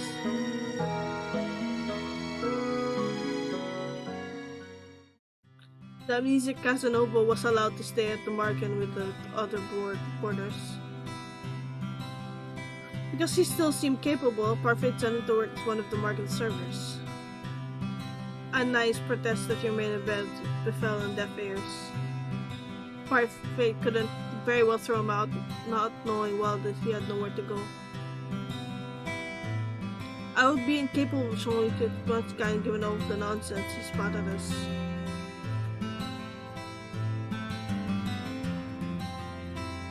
The people that frequent the market began to steadily ignore me altogether.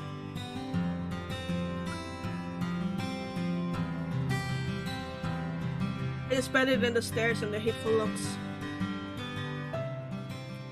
Uncle, you aren't here to flirt. But this lovely lady is unattended. Sir Rumple, please, you're making me blush. Because the man couldn't remember his name, he fashioned one from his own curse. Oh, Rumple. I think it's Tootin. I will never understand Parfait. This amorous waste of space is about as useful as karma. I've returned! Speak of the devil. Did you miss me? Karma had left abruptly yesterday, saying that she had something very important to take care of.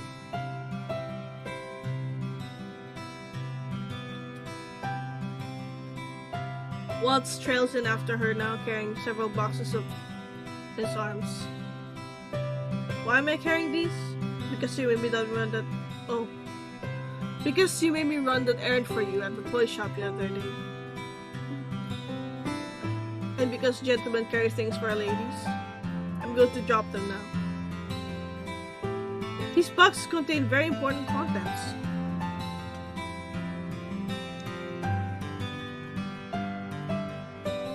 Welcome home, Miss Karma. Nice to see you've survived the trip, boss. Thank you, Anais.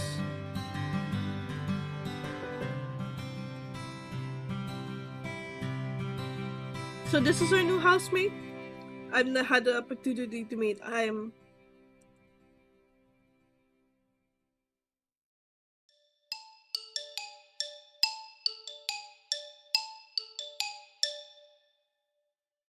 We are all surprised when Rumpel suddenly reaches out to grab Karma's hand. My life before this moment has been a depressing monochrome. Now that you've entered my bleak existence, I see everything in a beautiful blazing color. And nothing shines more brightly and more vividly than you.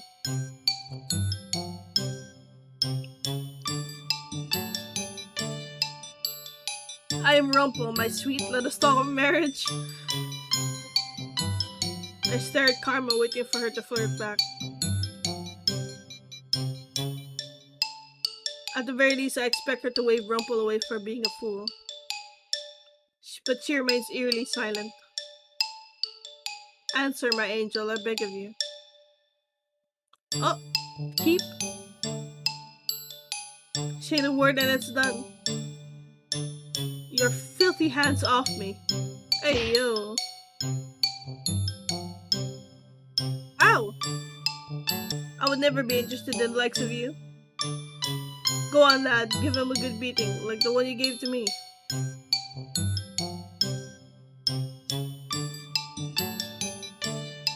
My queen, there's no need for violence. What did you call me? Please calm down. Rumpel is still recovering. What's going on? Karma is a man, doesn't take kindly to being flirted with.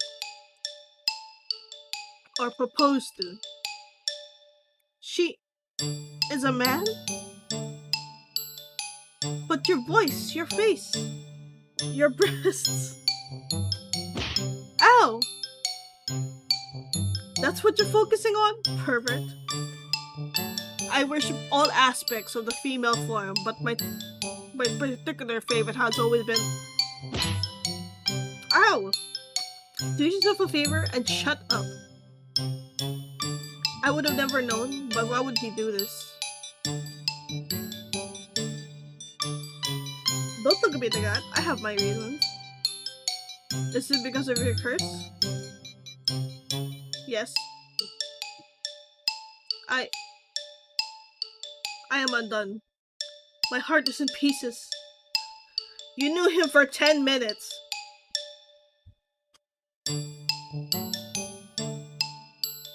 Or those that can hear the music of their heart, like I. It only takes a look to fall madly, irrevocably in love. I must leave. My heart will need time to heal. What the hell?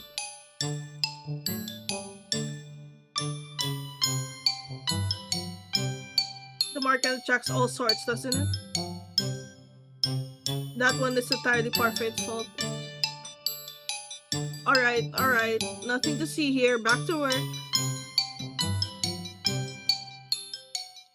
I'm still in shock from what I learned earlier. Karma, a man. It's not fair that he is so beautiful as a woman. If the female population of Anjin knew the truth, Karma would be hunted down for making the rest of us pale in comparison. A nice being good, I suppose, prepared a special lunch to welcome the newest market villagers. We've all been invited to a private dining room. Excuse me, is Lady Parfait here? Prince Rod, perfect timing. Please join us for lunch. I only came to talk to you, Lady Parfait. But I'm hungry, and I have no wish to make you wait while I eat. Come, join us. Please, Your Highness, I made too much, as usual. You must help us finish. Very well. A cursed princess and a cursed prince. What an eccentric collection of friends you have, Lady Parfait. I wouldn't say they were eccentric necessarily. You're the most eccentric one here, Uncle. I sit sadly in my chair. I'm uncomfortable around so many people. Even when my mother was alive, I've had all my meals alone since my parents were always too busy to sit down for meals with me. The meals with the fellow and her children were also awkward and silent. Somehow the atmosphere here is lively and friendly even though I don't barely know anyone here. Is something wrong? Excuse me?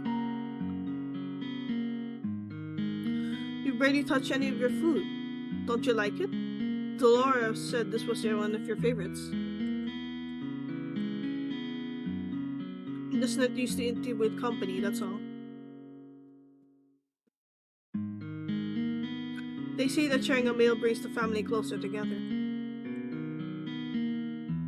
Darling, I apologize. Closer together, huh? So have you made any progress on how to do those good deeds, Princess? There's no way I'm admitting that I do not even know how to complete one.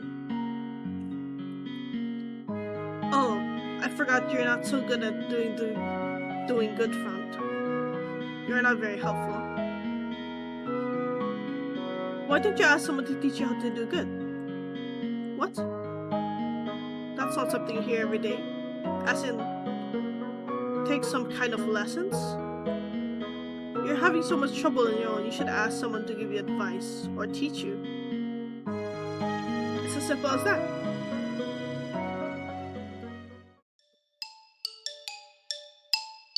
What's this I hear? The princess needs advice?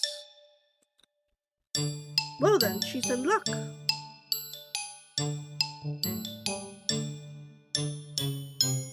happen to give the most excellent advice.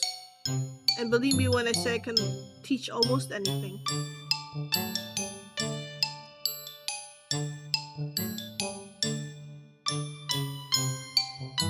The princess is indeed lucky as I am available for teaching duties. No doubt that'll be a better choice as I don't go about seeing the world. Excuse me? From one-sided flirting to bitter enemies, all in the span of a few hours. The man broke my heart!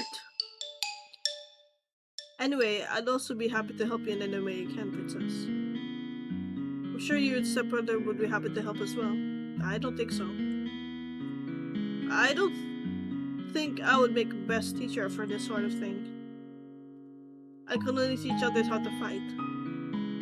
Never mind the fact that Jane herself still struggles to be good. What?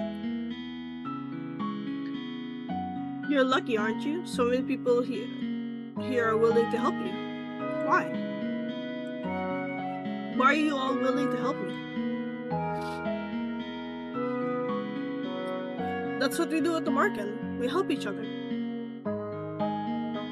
Lesson number 1. Doing good means helping it whenever one can.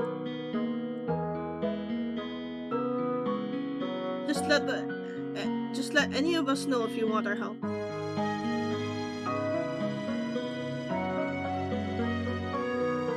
This is what Mother and a few last years have taught me. I've always been alone and sees that way, and yet these strangers, these people I've only known for a few days, are so willing to help me when they gain nothing in return. Is this the goodness I was meant to see, Father? How can I even begin to trust and care for others when I have forgotten how to do so? I'm slowly beginning to understand what I must do.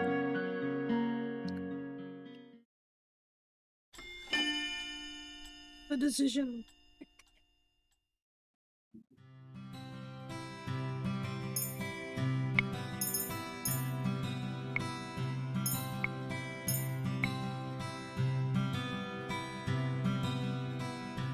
This is necessary, Princess.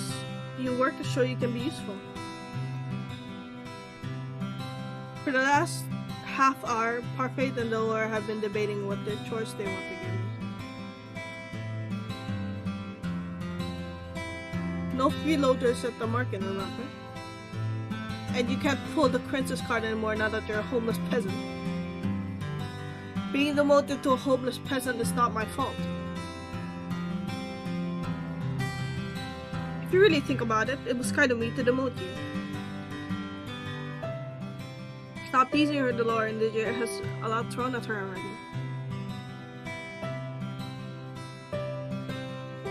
I'm only speaking the truth.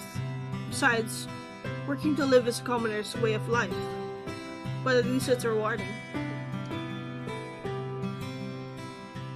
But if you do nothing, you get nothing. No food, no clothes, no bed. You are no longer a princess. Life here at the market is comfortable and you need to work for comfort. Remember that. What you do is your choice, princess. Do I even have a choice? Not really, no. Let's see. How about cooking duties? No way, she'd burn a salad. She could be a receptionist. We lose all of our customers. That's probably true. I'm right here, you know. Sorry.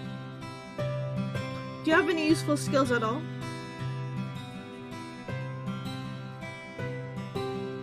How am I expected to possess the instrument I've never done? Aha! I found the perfect job for a Cinderella. What the hell? Ta-da! Najari will be in charge of sweeping the market floors. What? Perfect. Even she should be able to do that. Could you, princess? I refuse. But look, I even put a cute little ribbon on the broom just for you. It's your own, very own special broom. A princess does not clean. Hard-headed as ever. Don't worry, I have a fix for this.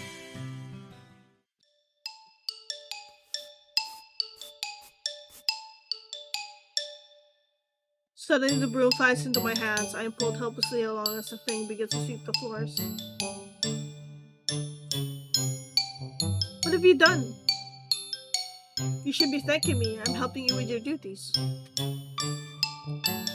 Dolores, isn't this a little too much? Oh, nonsense. The princess is learning useful new skills. Mr. Broom will teach her everything she needs to know. If the floor is dirty, Mr. Broom will come to life and start sweeping. And it will not stop until the floors are spotless. Come on, Parfait, we got time for a cup of tea. But she'll be fine. A little sweeping never killed anyone. You're dreadful. Enjoy your time with Mr. Broom. Wait! Please slow down.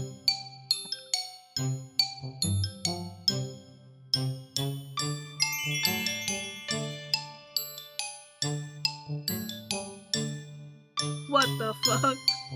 I can barely catch my breath after that.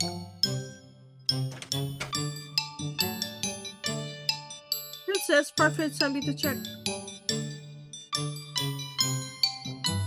How lovely, it's so clean I can see a reflection on the floorboards. I'm impressed. Do not even think about stepping this room with your dirty shoes. Goodness, I didn't know princesses could be such terrifying creatures.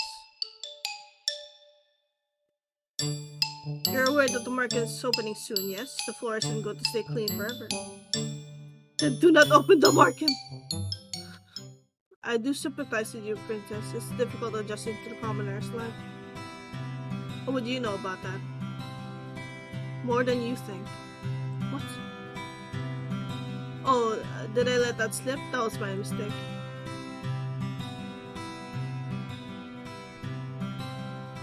He's definitely hiding something.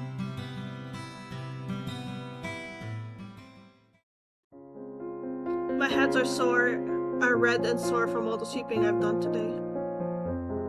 I remember the salve offered me when I first woke up in my room. Surely that will help somewhat. I applied it to my hands and find it, to my surprise, that is very effective. Most of the redness quickly fades along with the pain. Is this what my life will be like if I do not break the curse? Forced to work day in and day out? I cannot let things stay as they are. I must act. I lay down to rest. Tiredness falls upon me like a heavy, suffocating blanket. I close my eyes and feel myself shift into the darkness of sleep.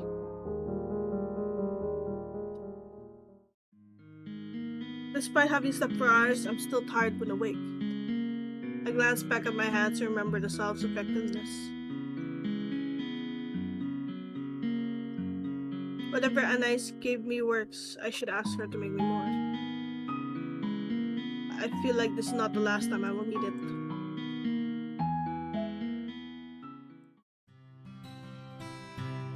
The people who offered to help me are all here.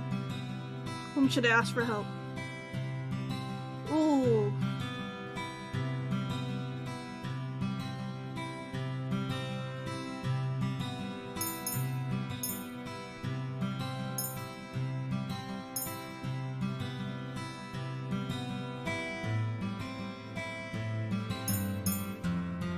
Let's say Karma. I find Karma sitting quietly at the bar.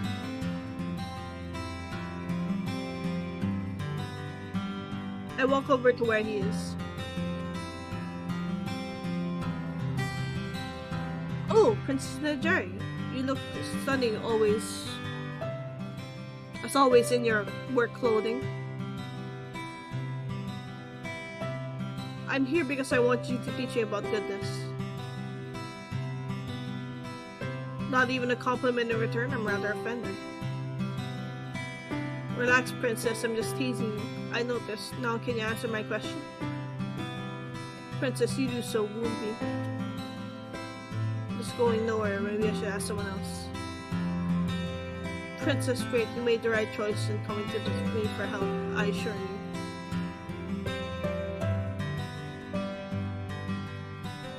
The best people, princess, look beautiful. The way you look outside has to match what you look inside. How's that supposed to help me? Are you implying that I'm not beautiful? Of course not. I only suggest that you smile more often. Smiling will not help me accomplish good deed. And smiling has nothing to do with beauty. Oh dear, I'm afraid that's not true at all. People who are beautiful smile all the time. Like myself. He's not helping at all. Don't give me that look, darling. A real smile lifts the heart and takes stress off the mind. And, well, in order to do good, you must first change yourself. Make yourself more beautiful on the outside and the inside.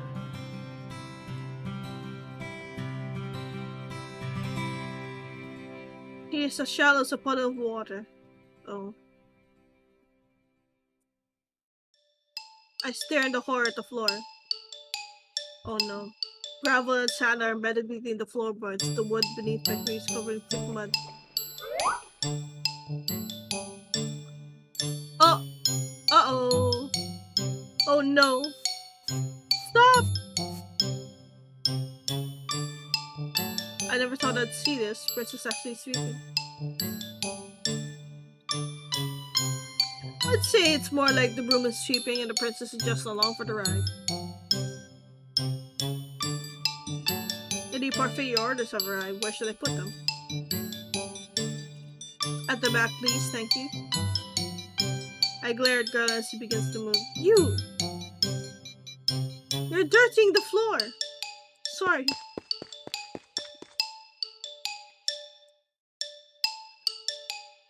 This was Dolores doing, wasn't it? Is that obvious? This has witch having fun written all over it. And I need water. Wow, completely spotless. You're the worst. Don't be mad at the broom, princess. It's only trying to help. It's doing nothing but making my life miserable. Lady Parfait, I must speak with you. I look up at the witch that just entered. She's a regular at the margin. According to Parfait and Delore, a good witch. She orders tea from here from time to time. She has mud on her shoes. Why is she glaring at me like that? I believe it's because of your shoes, dear. I've just cleaned the floor. Oh, I'm sorry. I will clean up myself with the right way. Good.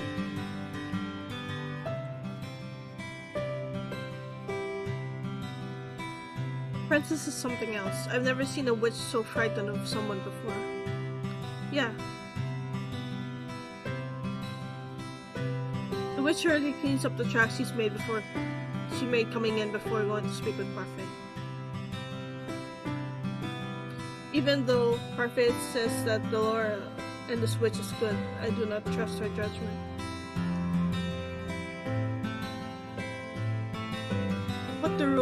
I put the broom back in its resting place before I double check my work.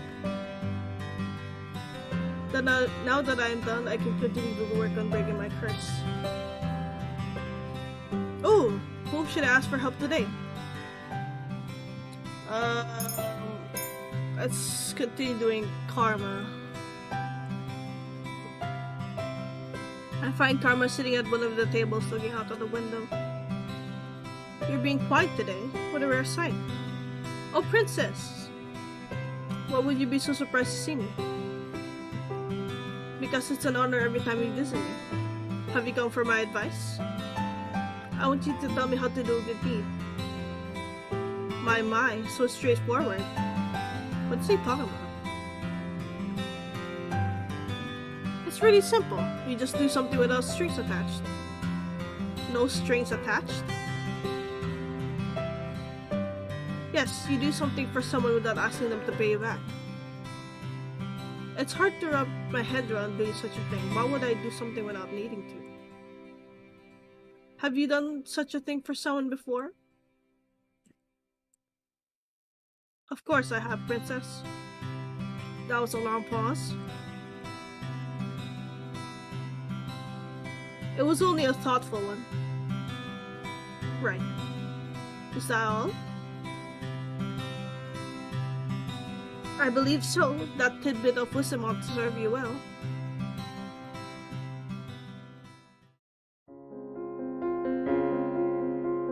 Month passed and I've yet to complete one good deed.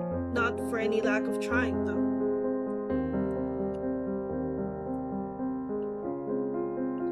I've been asking around for advice on how to be a good person and received various answers. I'd say being selfless. I think it's important you consider another person's feelings. Patience. The ability to soothe even the most broken of hearts. Forget I asked. Bravery. Loyalty. You must be both beautiful inside and out, right? Must I be all of those things in order to be good? According to Parfait, I cannot just pretend. It has to come from my heart. I place my hand on my chest and consider the steady pulse of my heartbeat. That will not be easy. I close my eyes, thinking of all the possible ways I might be able to break my curse, but in the end, my mind is blank. Mother, what am I supposed to do? A dream? Your personal feelings are nothing but a weakness for others to exploit. That's why you do not show them. You only show them that you are strong. Yes, Mother. You do not let any false kindness deceive you. People will use niceties to trick you into explaining your weak emotions. But you can trust me. I will never hurt you. I will never lie to you. I'm all you need. I love you. I love you too, Mother. I'm starting to think this mother is kind of like a witch. Yahoo! She a hoe. Nina, Yes? I'm going to pass out. Oh, okay. Good night. Good night. I hope you enjoy the game. Yeah, I hope so too. Is there any dating yet? No.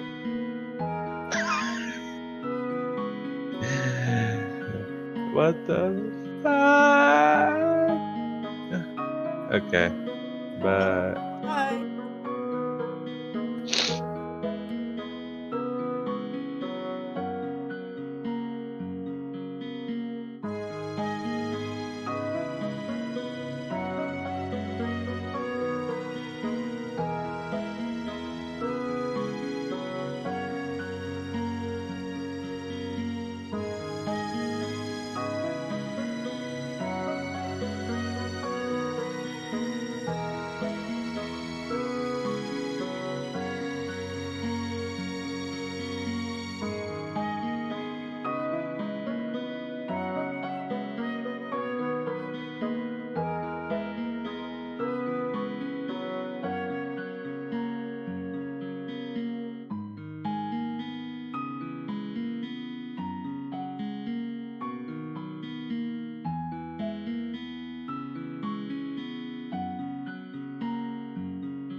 How are those lessons of yours going? I hope you're not giving anyone a difficult time.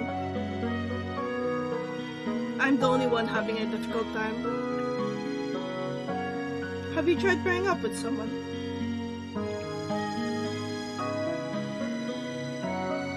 Pairing up?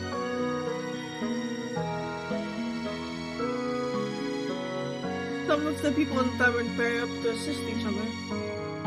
Two heads are better than one, as they say. It's not a bad idea, but the problem is with her. Who's going to pair up? Who's going to volunteer to pair up with the Ice Princess?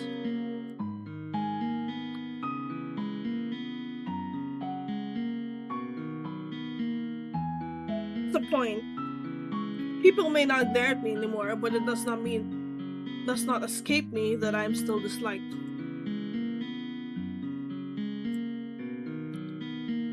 Most of the boarders at the market volunteered to help her, remember? And I haven't heard any of them retract their offers. It's only a matter of time. Stop it, Delora. It's your choice, Princess. Pairing up is the only suggestion. Would pairing up with someone really help make breakers? What if they end up being an annoyance instead? Princess? Excuse me, Princess. I'm so sorry.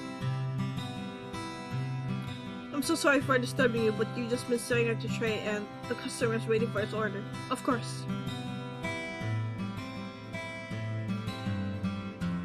Delora has me helping Anais today. The market is unexpectedly busy and they cannot keep up with all the customers. Stop daydreaming. Food doesn't deliver itself.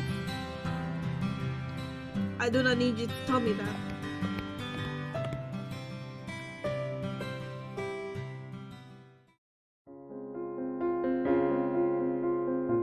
I stretched out on my bed. The stiff mattress does little to soothe my aching muscles. I was on my feet the entire day, struggling to keep up with the steady stream of people that came into the market. I've never seen the market this busy. I roll into my stomach and bury my face into my pillow. My arms and legs protest the movement. I refuse to live this type of life much longer. I need to break this curse as soon as possible. Why don't you pair up with someone? Pairing up might not just be a bad idea.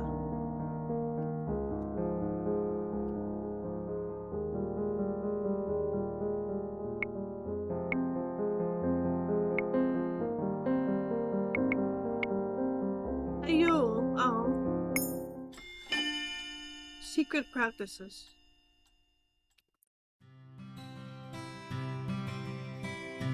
I decided to go to search for Karma as soon as I'm done with Mr. Broom.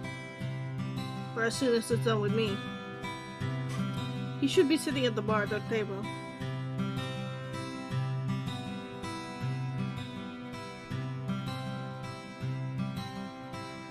Find him at the usual table talking to Waltz, who has his hand on the box. Why, if it isn't the princess, lovely morning, isn't it? It's the same as any other. Nonsense. Every morning brings new opportunities, right, Waltz? I guess so. Every day is another chance for a good deed, princess. Right. No clever comments today, princess? I do so enjoy them. Maybe calling to Karma was a bad idea.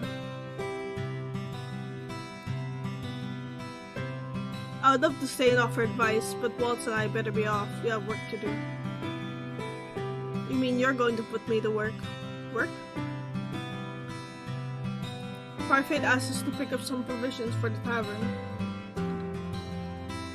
She asked us, but in the end it would be me carrying everything. You'd make a lady carry everything? Karma suddenly stops and whirls to look at me with wide eyes. Oh! I cannot say I like the glimmer in his eyes. how would you like to help us, princess? I'm sure this would count as one of your good deeds. Pretty sure that's how this works. Oh, well, it's sure no fun. Helping Karma carrying things doesn't sound pleasant, but I'll go. Truly? Oh my, Waltz, it seems I will not be requiring your assistance today. Princess, are you sure? Perhaps this might be considered good. Besides, I finally get to leave this place for the first time since I've been here. I'm sure. Okay, take good care of the princess, Karma. Of course. For the rest of the day, Karma takes me to different shops around the town, reading off a long list and giving me coins to buy things. I noticed that the town people treat me nicely when the two of us are together.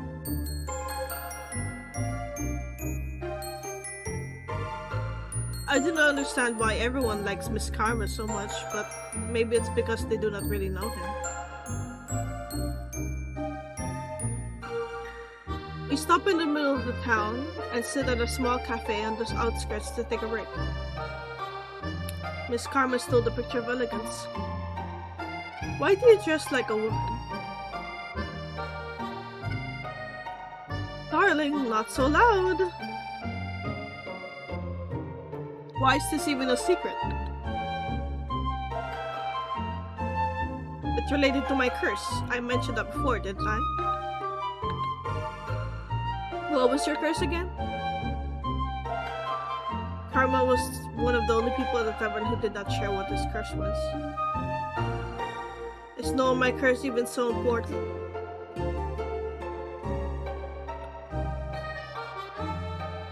You know what my curse is, so tell me what yours is. You drag me around town to help me carry your things.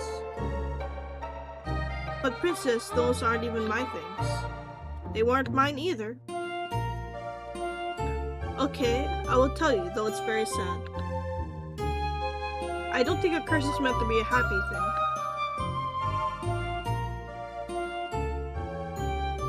I have the beauty's curse. It's what forces people to fall in love with me every time they see my handsome face.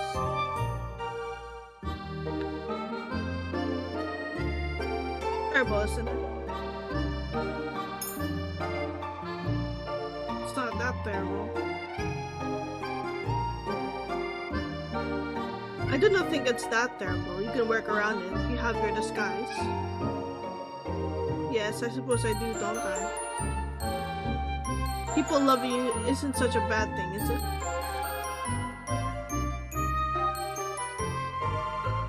Everyone loves Miss Karma. Meanwhile, I cannot even get my father to look in my direction.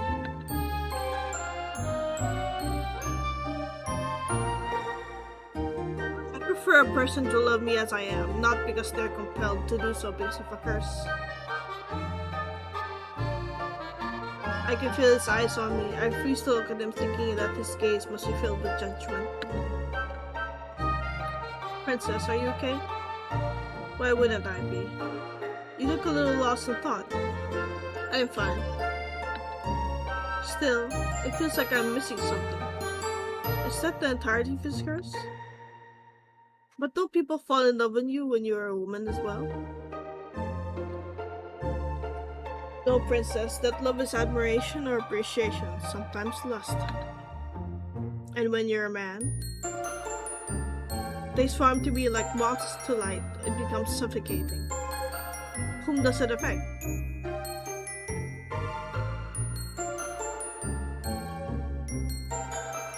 The curse only affects women.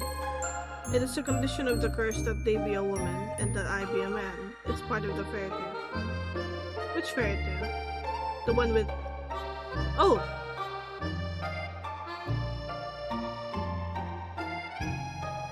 Karma suddenly starts up and points at the man smelling red apple-like candies, pulls me over, insisting to try one.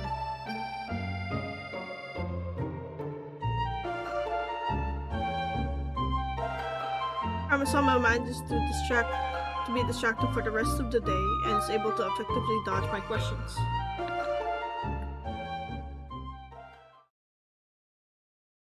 Karma hiding something from me? Why would he? I thought pairing up meant helping each other break our curses. Does he not want to break his curse?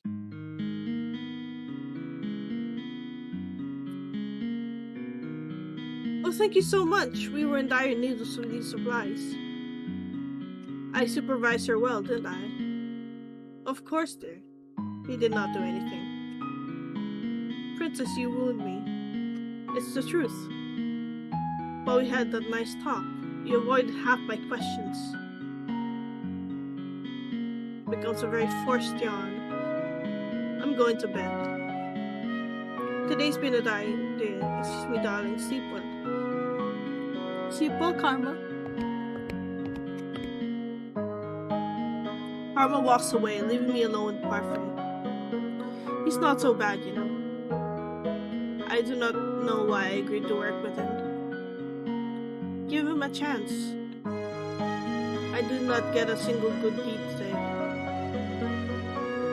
It's not just about the act, but about the intentions. Did Karma just use me then? I'm tired. I'm going to bed. Tonight I will rethink my partnership.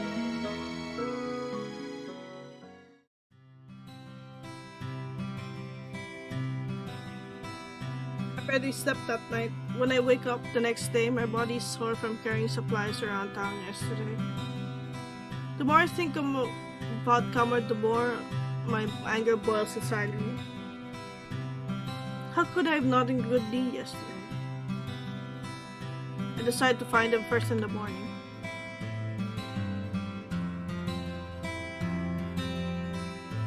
I see him at his usual table, once again staring out the window.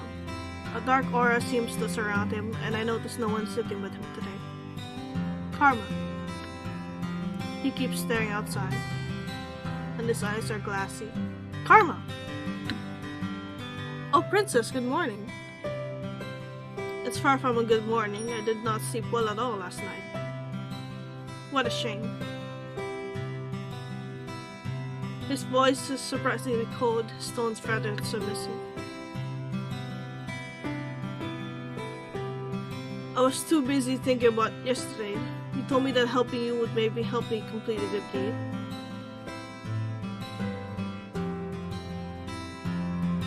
I point at my necklace, which hasn't changed at all since I received it.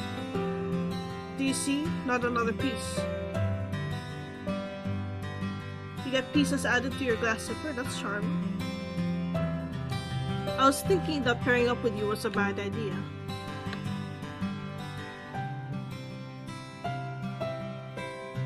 Princess, did you just say that you were paired up with me? I did. You must have known.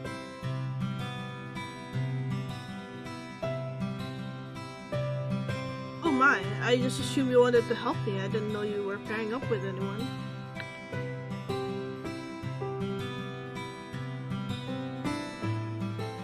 Well, it does not matter what I say anymore because I do not think you can help me.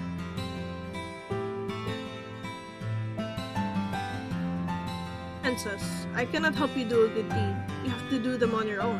I can present you with opportunities though. Opportunities? We start first by throwing the ice around your heart. So even Karma's calling me Ice Princess. At least I speak my mind and don't pretend to be someone I'm not. And I do not promise things I cannot deliver either. Princess, I do believe you misinterpreted my words yesterday. That's not my fault. Patience is a virtue. Now, if you could, I would like some time alone. I did not sleep well yesterday. Didn't sleep well? Oh dear, that makes it for all three of us. Oh no. I turn around and see Rumpel appear at the front door. He strides toward the table with confidence grin on his face and then takes another seat.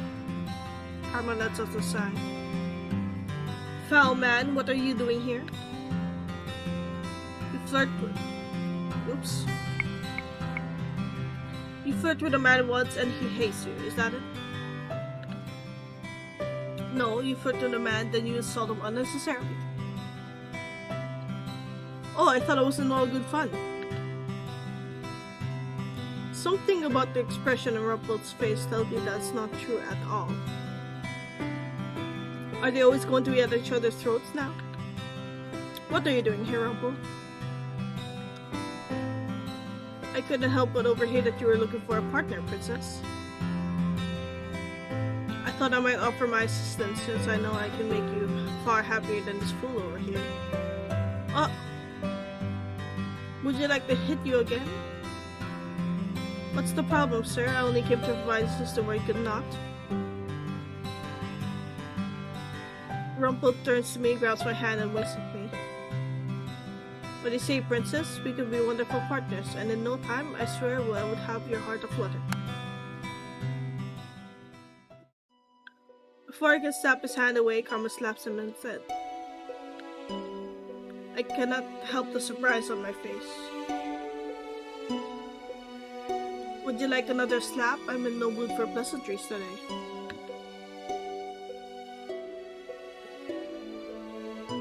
I don't know how I ever mistook you for a lady. You're the most brutish man here.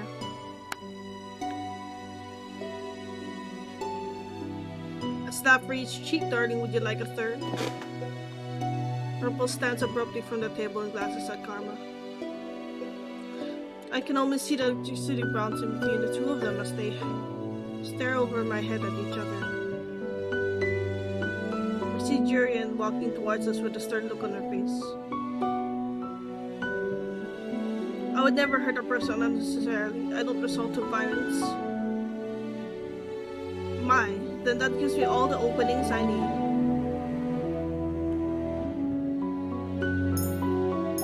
Oh shit.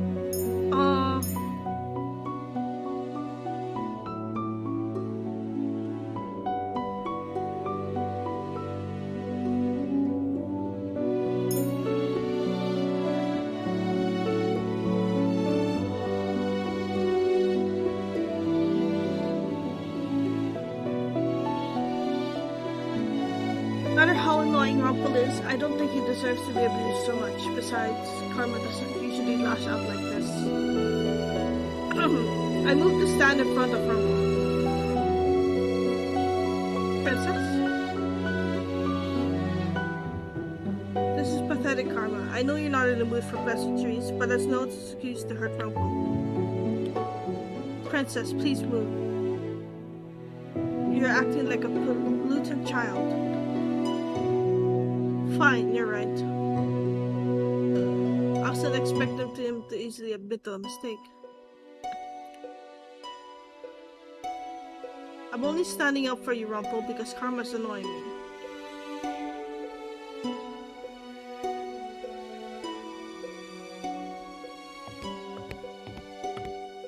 Alright, what's happening over here? Yurin comes to stand in front of us, her expression stern.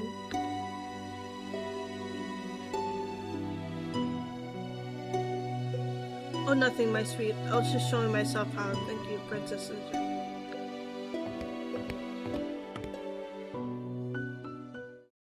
Rumpel leaves, and I'm alone with Karma. He slumps back down in Bruce's chair, making sure that he won't do anything rash again during leaves us. I'm sorry, Princess. It appears I was really being a child. Rumpel is harmless, and there's no reason for me to act as uncivilized as a good father thing. Father? Oh, it's nothing, but please, if you would, can you give me some time alone? Fine.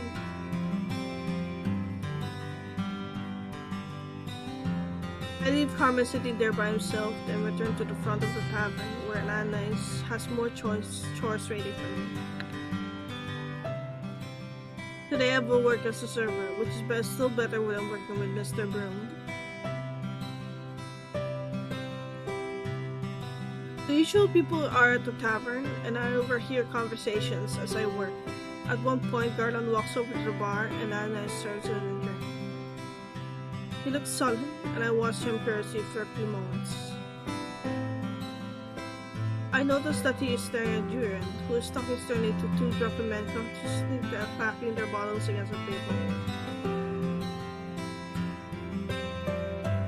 If you make too much of a scene here, you're going to bother the other customers. But the same people here all the time. We're not bothering anyone, hon. Darla looks so agitated. What's wrong with him? I will not stand to have you call me that again. Listen up, woman. You may have been a knight for the palace before, but you got no such title now. Garland stands up and I can see a sad and angry eye. A few people at the bar look up at him worried. I may have no title, but I still demand respect. Sir Garland? Are you okay? He looks back at us almost like he's coming out of a trance. I'm fine, sorry about that, ladies. He sits back down, glancing once more at Drew as she continues speaking to the men. They glance at Garland warily, their expressions become more somber. Why was he acting that way? Garland's usually more composed. Princess, is something on your mind? No. I brush out the thoughts of what transpired in my mind as I return to my work. Hours go by and my body protests to all the leaning I have to do. Even though I had to carry a lot around town yesterday, it was nice to be out for a while. Maybe I'm better off helping him just to avoid the chores in here. At least that stops me from being worked to the bone. Oh, Princess, you're doing very well today. I always perform like this. But today you're delivering everything really quickly. Do you mean to say that I don't perform well on other days? No, Princess, I only meant to say that today your performance is even better than usual. Is that supposed to be a compliment?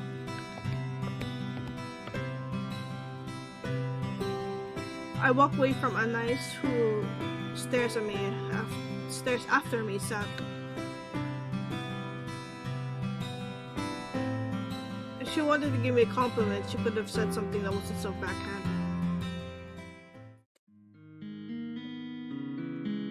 As the tavern clears for the day, I finally have time to sit down and relax.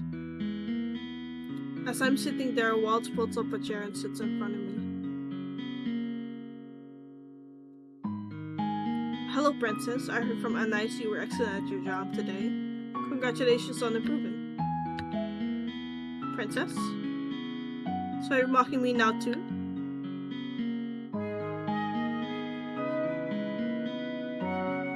Princess, I think you're taking things too seriously. The intention of a compliment is to, well, compliment someone. We're not making fun of you. You are implying that I'm not normally as good as this.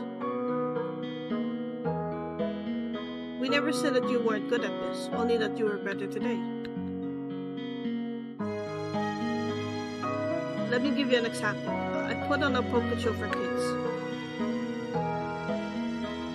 Sometimes the children come to me and say that the show is even better than usual. So the children are telling you that the shows aren't normally satisfactory.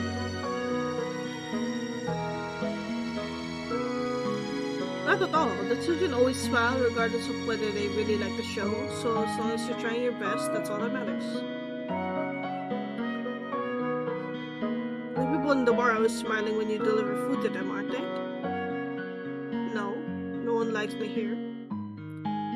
Maybe if you smiled, they would smile back. I'm not going to smile for any of them. I do not owe them anything. You don't need to owe anyone a smile. Any smile that isn't owned is fake. Princess. I'm leaving, Waltz. I want some time to myself.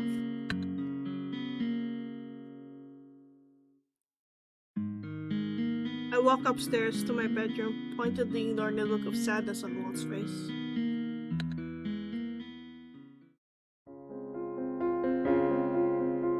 I've been sleeplessly laying in my bed for hours. Sometimes I hear the sounds of people walking through the hallway. Who'd be up at this time of night? I need to leave and get some fresh air. It's really quiet at night.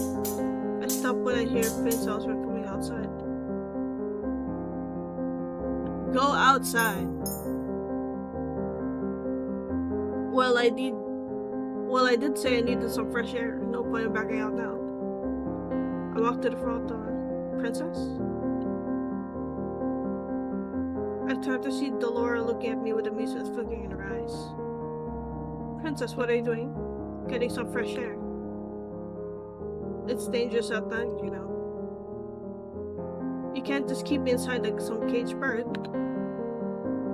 I didn't say you had to stay inside. I said it was dangerous. You might want to get your ears checked. Then there won't be any problem with me going out right now. Princess, you only hear what you want to hear. You can't go outside without an escort. I'm not going to go far. Before Delora can stop me, I walk out the front door and head into the direction of the sounds. You must be the most disobedient princess I've ever met. And you must be the most annoying witch. Delora lets out an undignified snort as she catches up to me. Fine then, we'll go on this little night stroll together. I knew it! Delora and I eventually find ourselves in the forest. Those sounds, it sounds like metal against metal. Well, I guess you being partnered with Karma, you'd find out eventually. Excuse me? I get the answer to my question when we walk up through the trees and come into the clearing. I finally see where the sounds are coming from.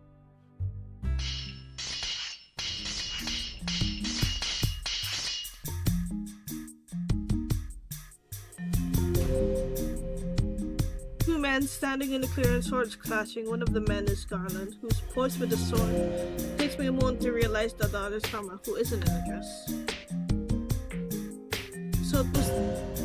So it was he who was wrong that night.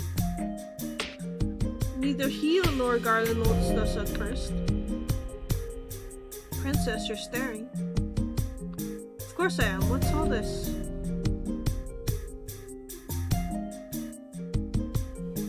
A practice session. Carmen's a very talented swordsman, and he practices at night with either Julie or Garland, depending on who's not on patrol.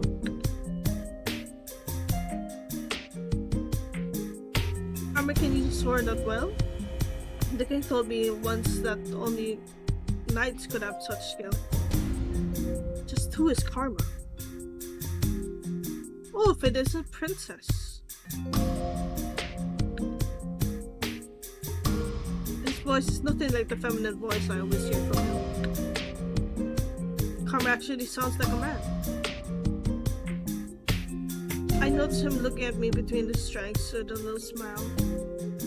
How does he remain so composed and steady with the destruction? Princess?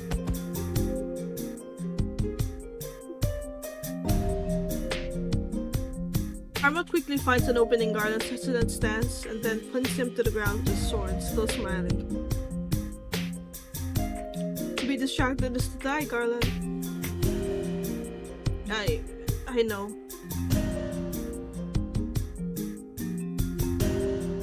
The ability to see I'm so sorry. The ability to see distractions, then put them on the back of your mind is one every knight should hone.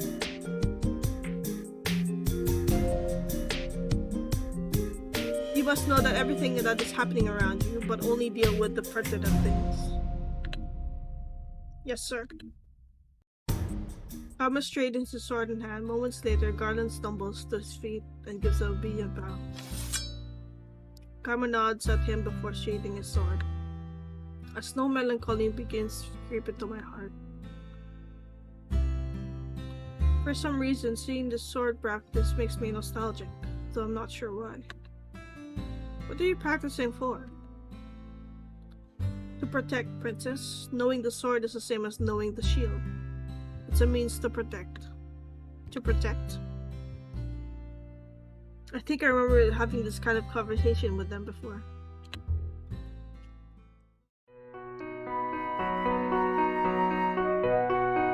I can never figure out how to counter an opponent when they're mere inches from my face. My commander called that when enemies kiss a standoff where your eyes lock to your opponents because of proximity. The best way to counter that is to feint the sword in the opposite direction.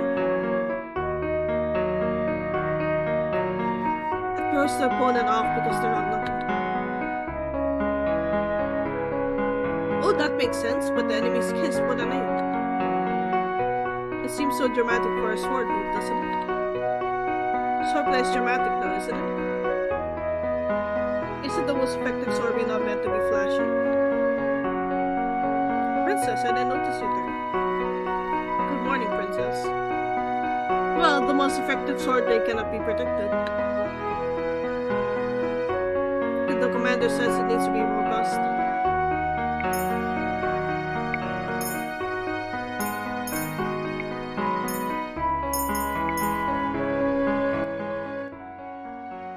Let's lower the music a little bit, it's a bit too loud.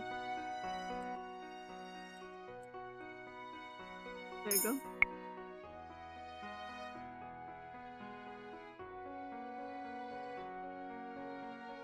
And quick.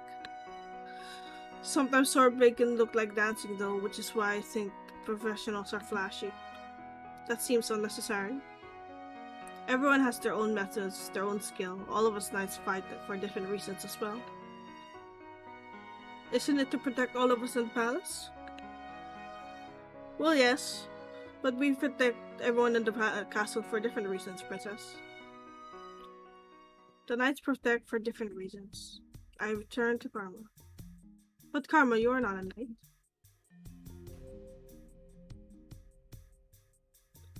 No, I'm most definitely not. But since Garland and Jurian begged me to teach them, I've somehow become their mentor.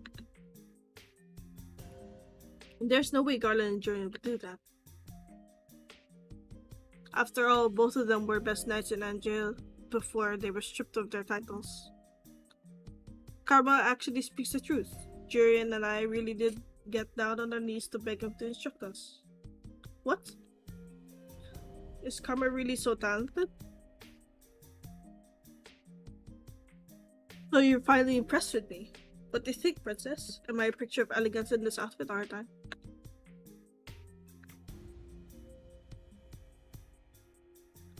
You know, I don't know why you and Rumpel fight so often. You really are very similar. Don't compare me to that fool. He has no class. Just because you come from different backgrounds doesn't mean he has less class.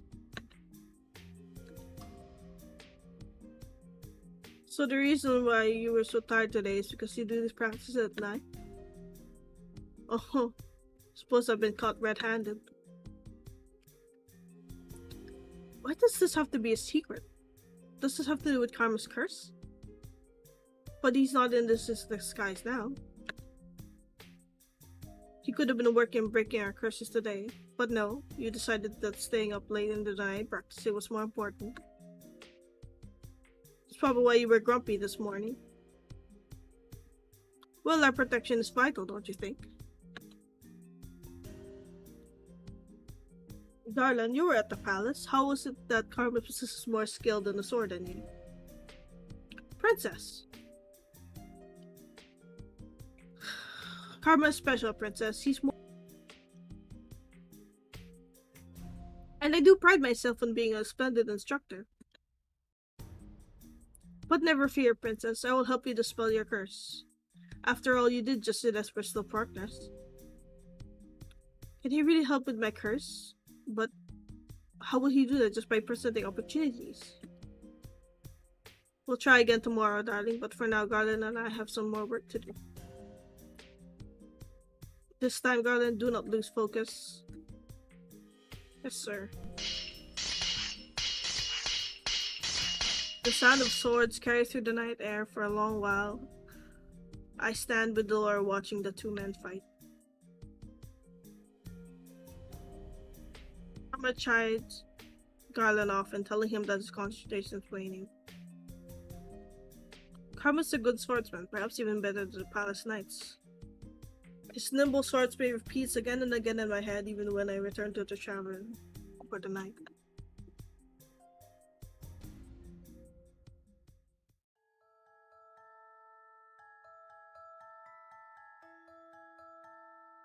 I told you before that the knights are an unruly bunch. But mother, they're so fun to watch. They're dangerous. Any person with a sword has the potential to use it on you. But father says those knights are supposed to protect me. That they are is their order, but people may not be so good. Not so good? The king has told you that the knights are meant to use the swords to protect you, but you cannot trust them completely. Even though father said they would keep me safe? Sometimes the people we trust are most deceitful, and a man with a sword with a weapon against and a man with a sword has a weapon to use against you. No matter what he says, be wary he can turn on you. Haven't I told you before not to trust people? But the knights are... Even the knights can be treacherous. Do not trust a man with a sword, he can be dangerous.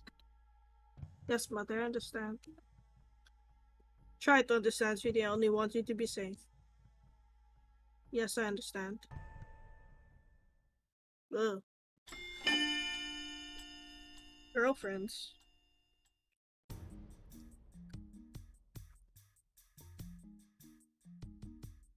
Kieran, if you don't come at me like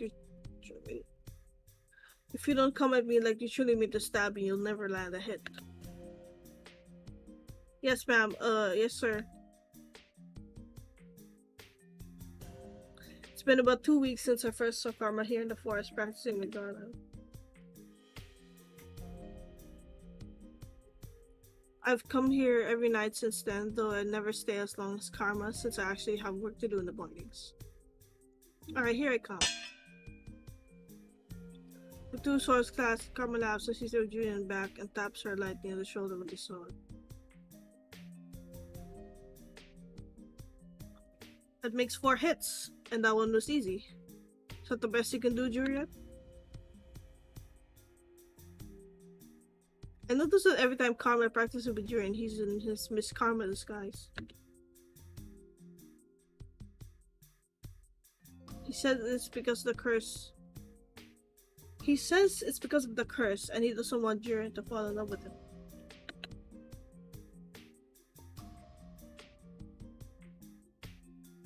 He's subtle and quiet. Garland tells me that you're usually good at that. I am, sir. Then why the exception today? Sir. Darling, it wouldn't happen to me because of the way I'm dressed, would it? Are you still not used to it?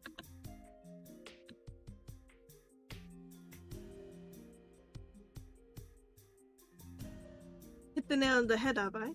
It's not very chivalrous to hurt a lady, of course, but that logic applies to men as well.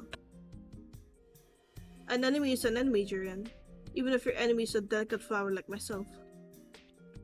Delicate flower. Julian, you should hit him on the Julian, you should hit them on the head for that. But princess, he's not delicate at all. Julian laughs and I scowl at her. Is she laughing at me? You and Karma seem to get along. I doubt it. Oh, princess, you wound me. You always say that. You wound me where Julian's base cannot. Something flashes in Julian's eyes as she readies her sword again. Karma stands ready as Julian rushes him with her sword. Their swords clash again. I wonder. Karma, your back is open.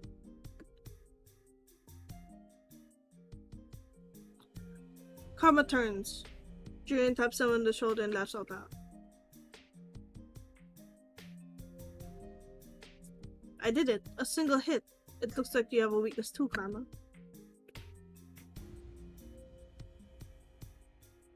No, it wasn't weakness. It was a lack of sleep catching up with me. Why did he listen to me? He told Garland the other day that it was crucial to only listen and watch the most important things.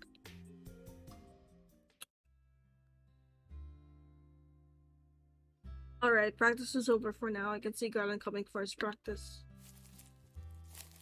Karma walks to a corner to have a drink.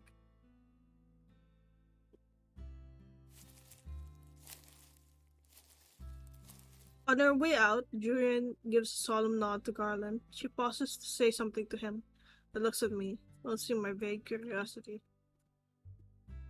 I was just mentioning what a good swordsman Karma is. I've seen him fight, and Karma's a good swordsman, there's no doubt about it, yet is practicing with him really so special? He's fast on his feet and quick with his reactions. He's an excellent person to train under, even better than most of the commanders in the palace. I can second that. Even better than Ross, remember him? The first commander we trained under, the one that punished slow learning with extra exercises.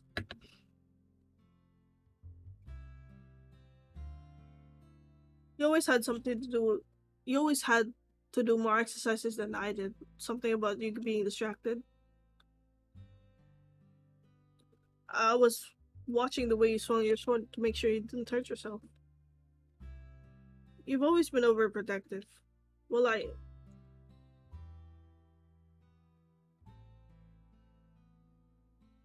They both suddenly stopped to look at Karma, who's smiling slyly on the side. Why does he have that look on his face? Well, that's a sign we can't keep the commander waiting. Garland shakes his head, his expression snapping back to something more serious. Right. The two exchange quick farewells before Duran waves and steps out of the clearing, leaving Garland with Karma. You're in a dress today?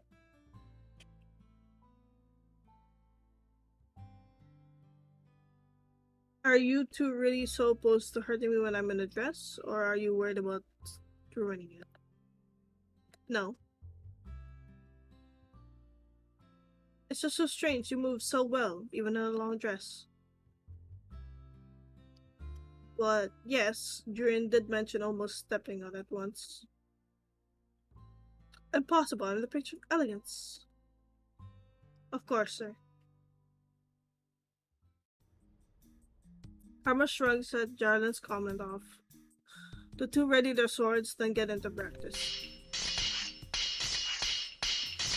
Duran has taken over Garland's patrol now, so that Garland can get into practice time. So Garland, have you told Julian yet? No. The conversation that Karma always has with Garland is through razor knives and stay behind to watch and practice. I don't understand why Garland answers Karma's question, if doing so makes him so depressed. Will you ever say anything to her, Garland? Why did you just confess to her already?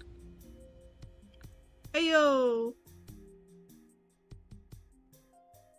Karma lands an easy hit on Garland, who sighs in response.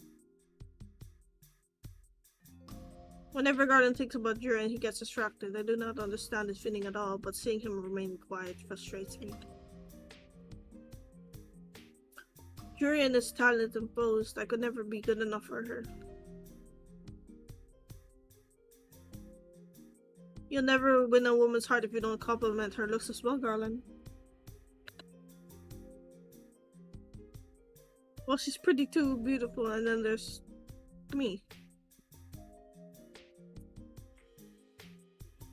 Aren't they both knights? Haven't they been training together for a long time?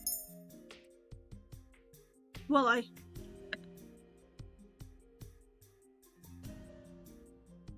all you ever do is talk about her. Even Karma says your concentration is lacking, but she's always on your mind. So just tell her. If she doesn't like you back, then that's it. If she doesn't like me back. Confessions are hard, princess. Very tedious. You're only saying that because you're dramatic about everything. The very nature of love is dramatic, darling. Put enough idle chatter, sir. Let's continue your training. I end up staying longer than intended by the time I consider returning to Garden and Karma covering up for the night. I have a question for Karma, so I wait until Garland leaves before I approach him. You're still here, princess? Were you seeking out alone time with me by chance? I have enough of that every day we're going on errands. I just have a question for you. You always come to the right person. What can I do for you, princess? You always ask Garland the same question every night you train, and he always tells you that he cannot confess. Karma nods in acknowledgement, but his attention is on his sword. He inspects it carefully before seizing it. It frustrates me. You're frustrated? That look of his always annoys me. Oh my. It's annoying. Did you want to ask me why he won't confess because you're so frustrated? Yes. I suppose after almost 2 months I do know you a bit better. You do not know anything about me. I do not know anything about Karma either.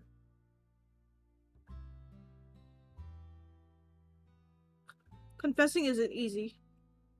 Surely you must realize that the possibility of rejection is a significant deterrent.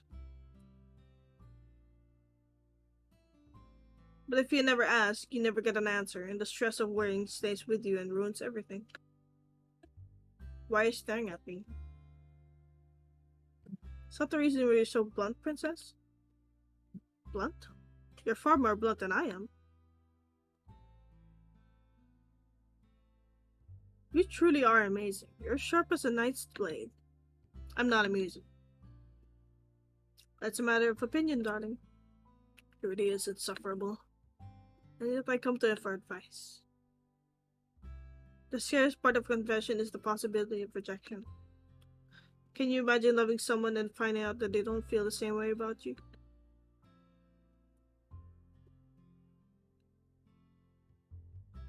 Princess?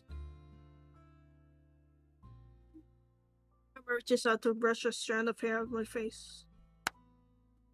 I slap it away without realizing. He pulls his hand back with a gentle sigh. My apologies, princess. No, I cannot imagine. No.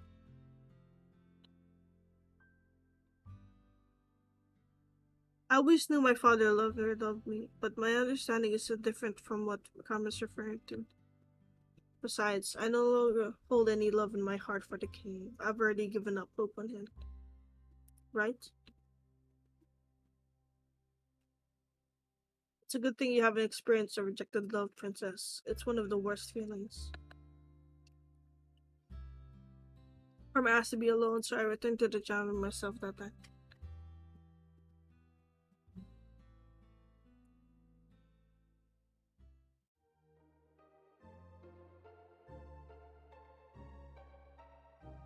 I do not know why I agreed to this when nothing changes.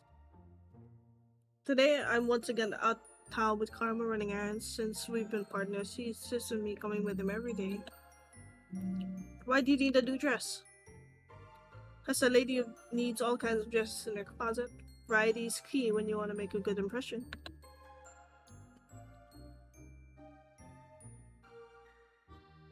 Why would you want to make a good impression on people in a disguise? A disguise is meant to conceal you. It does not exist to be flaunted.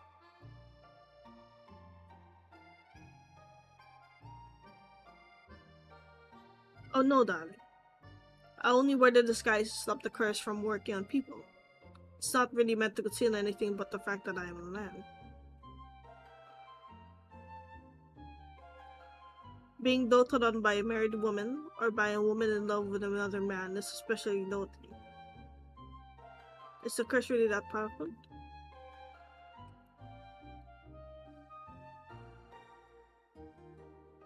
Karma leads me over to the dress store and our conversation pauses when he goes over to the store owner to give specifications for a new dress. When we leave, Karma suggests doing some new plays to run before all the hard work. You're treating me? Why wouldn't I? You've been helping me for a while now. What is this feeling? Gratitude? Karma does owe me for everything that I've done for him, so why do I feel like this? You know, it would be much easier for you to just help me carry your bags. Oh, there! Let's buy some of these cupcakes. Karma cuts through my suggestion easily. Does he really dislike work so much that he'd rather pay me off for helping him?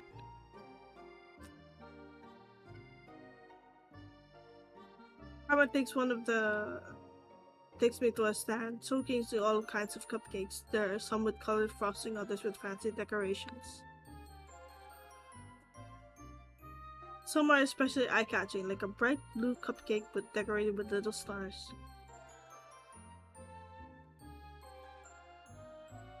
Anything fancy catch your fancy, ladies? All of them, alas. I do not think eating them all would be good for my diet. What do you think, Princess? We'll share one. I turned back to the cupcakes, which I realized are big enough to share between two people. 2 cupcakes at bags. One has a tiny little creature sitting on top of the frosting. It seems to be a lizard of some sorts. Though it's strange, the colors remind you of Karma's dress. The cupcakes decorated with little white chocolate pearls. Oh! Those pearls are small and somehow cute, but Karma might like the other cupcake. Fancy cupcake with lizard! I'll have that one. Oh my, is that a chameleon? A chameleon? It is a chameleon. Oh, that's adorable. Sir, we'll take one of those. I was thinking he'd like it for the colors, not for the chameleon, whatever that is. Let's go enjoy this somewhere else, shall we?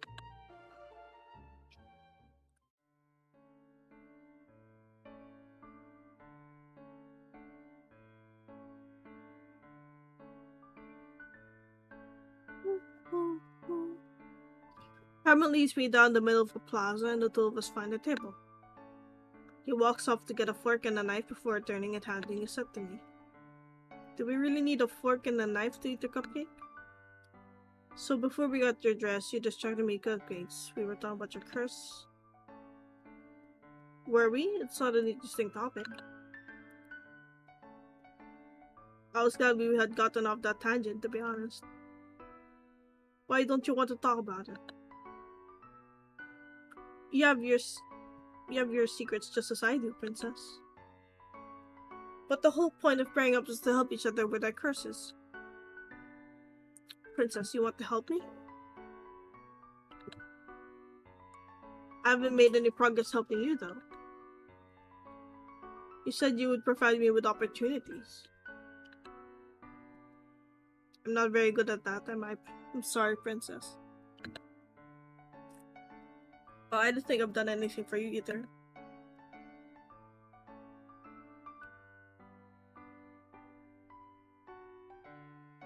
But Princess, you've been helping me for the last few weeks. Whether or not it's an obligation, you're still good company. Good company? No one has ever told me that before. The only Chad for me being difficult to speak with. Oh my god. Farmer starts cutting the cupcake, his knife sliding through the frosting and cake with ease. I've definitely never seen such refined manners for a simple dessert.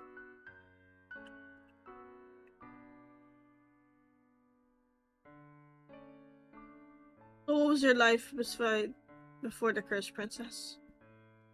I've no need to tell you any of that. No, it's not necessarily, but I am curious. How about we trade a fact for a fact? You give me a story today, and I'll give you one tomorrow. What makes you think I'm interested in your life? Well, you do keep asking me about my curse. Only because we're both working on our curses. Okay, then we won't talk about the past or any secrets. We can talk about this cupcake instead. What?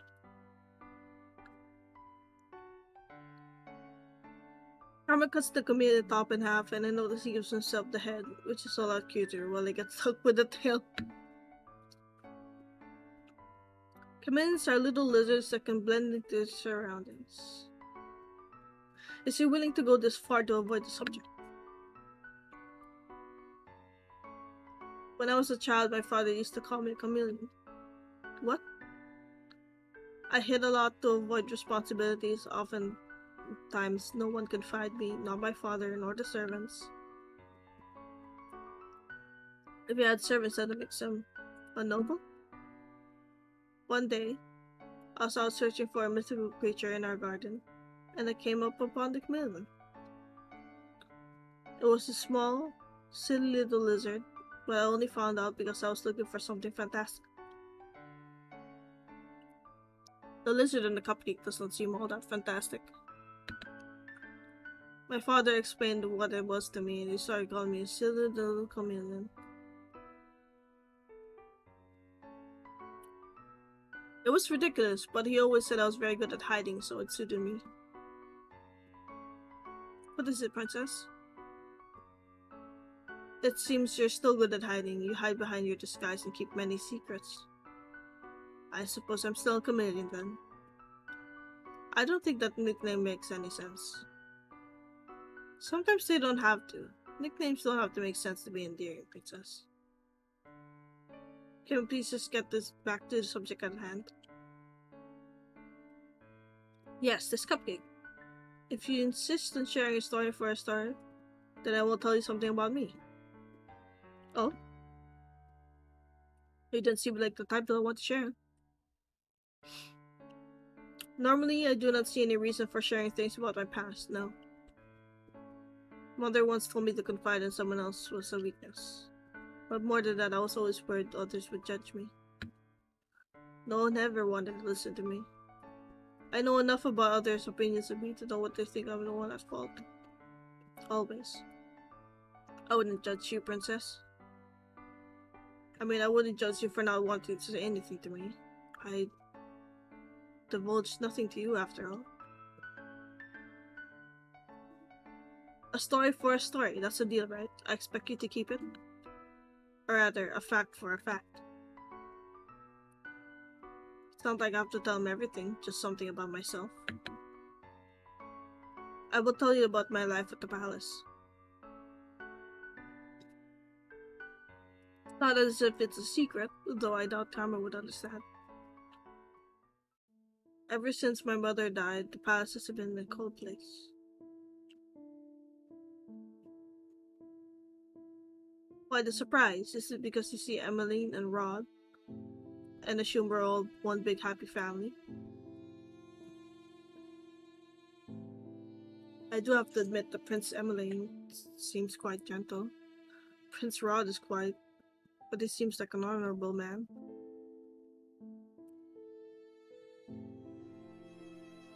When I saw you and the princess at the dress store, Princess Emmeline seemed very nice, is she not?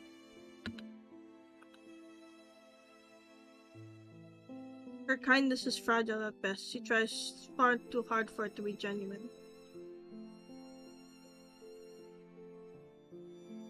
The king took a second wife after my mother died, as if she never mattered to him. Karma is silent, and I continued to talk, my emotions loosening my tongue. I had meant to stop there, but my words kept coming. The only one who ever showed me any affection in the palace was Mother. The king never paid much attention to me in the first place, but he treats Rod and Emmeline far better than he ever treated me. What was your mother like? All of my fondest memories were her. She was always with me in the palace, teaching me from right from wrong. She taught me how to show weakness, who to speak with. Who to speak with? Needless conversation is useless.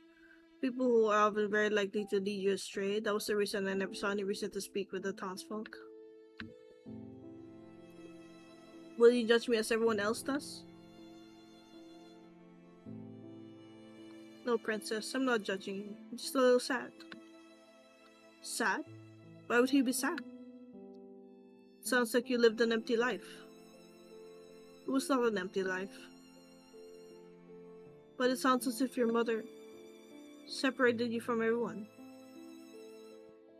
It wasn't as if the townsfolk would have accepted me anyway. Mother said they were not to be trusted. Princess, about your mother. I will not hear you speak ill of my mother. No, I only had a question about your mother. Karma coughs and I pause to stare at him as he clears his throat. What is it? This. Oh gods.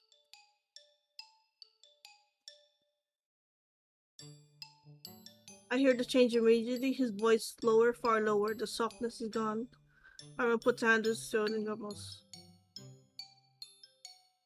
Karma's voice is trading on the edge of sounding unmistakably male. I've always wondered how he's able to change his voice, but I always forget to ask him about it. What happened to your voice?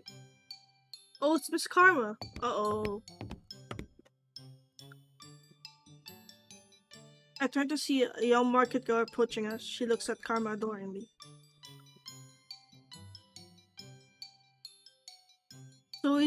I've always wanted to speak with you, Miss Karma, ever since you complimented my dress one time at the dress store. You're just as lovely today as always, Miss Karma. Karma? Miss Karma, are you okay? I'm quite fine.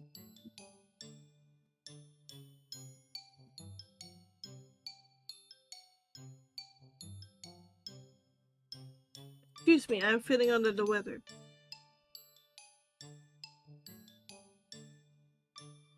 Oh, I'm sorry.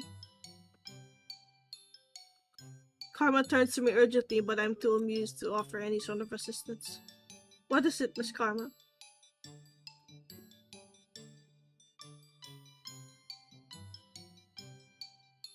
You know what, we'll leave. I think we'd better get going. I'll have plenty to do if we just sit here. Is there nothing I can do to help you two? Oh, no, obviously not. I'm sorry.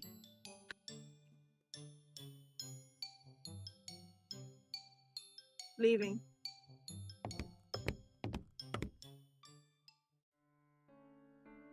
Karma, I sound sick.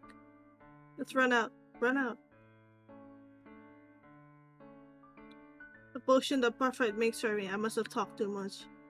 You talk too much? Karma puts a finger to his lips as we throw through town. He shakes his head, making it clear he won't speak to me until later.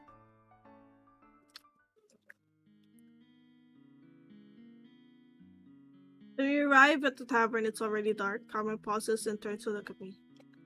What? You have a nice smile, princess. Glad I can make you laugh. Oh my god, you're right. Well, of course I have. You sounded ridiculous. It's worth sounding ridiculous just to see you smile. You and Rumpo really are the same.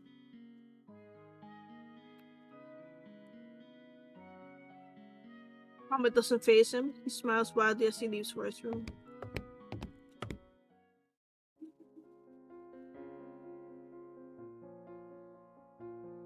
Can I get those words out for the rest of my... Even though I'm supposed to be resting for the rest of the night. Oops. I think I should go see if Karma's practicing with Julia and the Garland. I leave my room and go down to the reception room.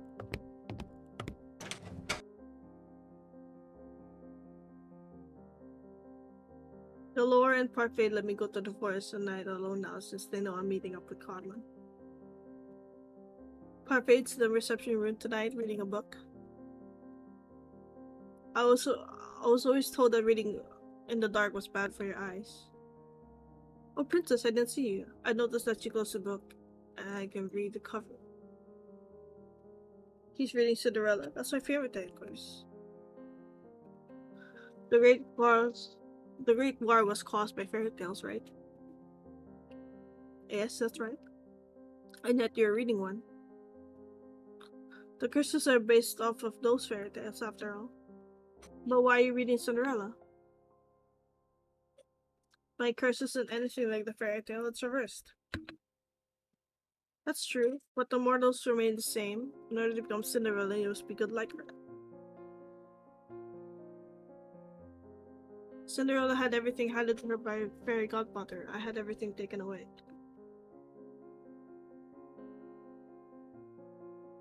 Princess, have you truly had everything taken away from you?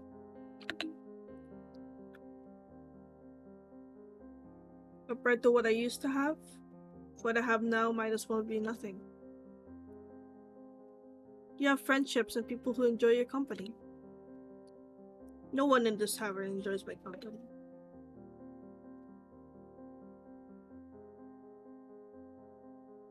Are you sure about that, Princess? I think you just have difficulty trusting that we all like you.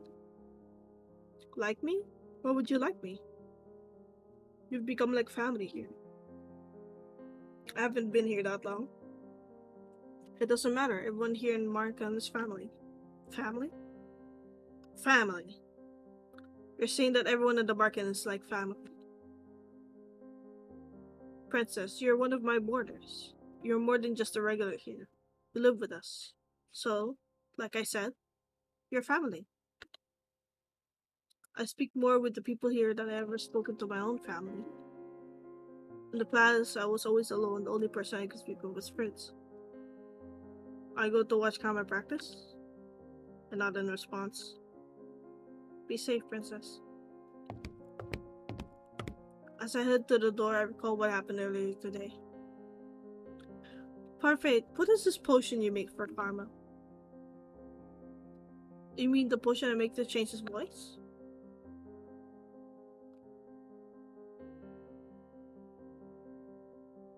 He begged me to help him when he first designed his disguise. Karma makes a beautiful woman, but he didn't think the illusion was complete without a convincing voice. You know how picky he is. Something else on your mind, Princess? Karma hides his curse, but you must know the conditions for breaking it, don't you? Or are you also keeping it a secret? Princess, not everyone likes to talk about their curse. I think it would be better to ask Karma directly. I just don't understand why he won't tell me everything when I'm trying to help him.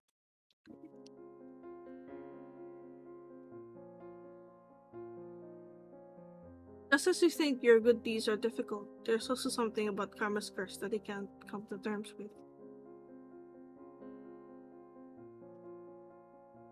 I still haven't performed any good deeds. Can I really do this? I'm going now. I walk out the front door and into the forest. I decided not to think about all of this, at least not until later. I wish this was all simpler, and that Karma wasn't clothed in so many secrets.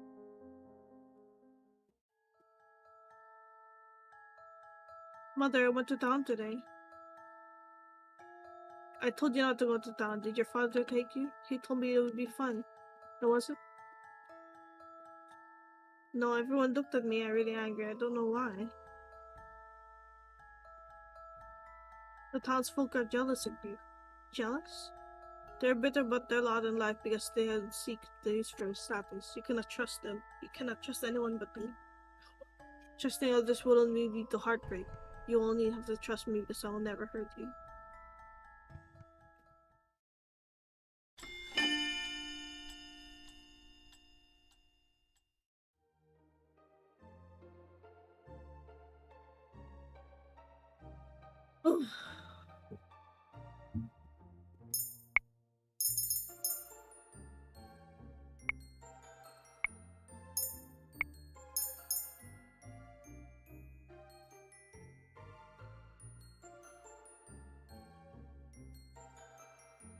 Alright.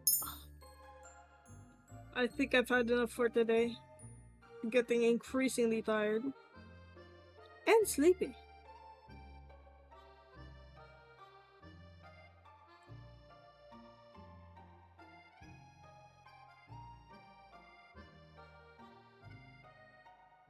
Hopefully the next game would be a lot more exciting than me full on reading. Would be nice. I'm getting excuse me. I'm getting voice cracks every so often, unfortunately. But yeah, thank you for joining me. Next stream will be same time, 12 a.m. UTC at 8 or Manila time. But yeah, it's time for a good night. Bye bye.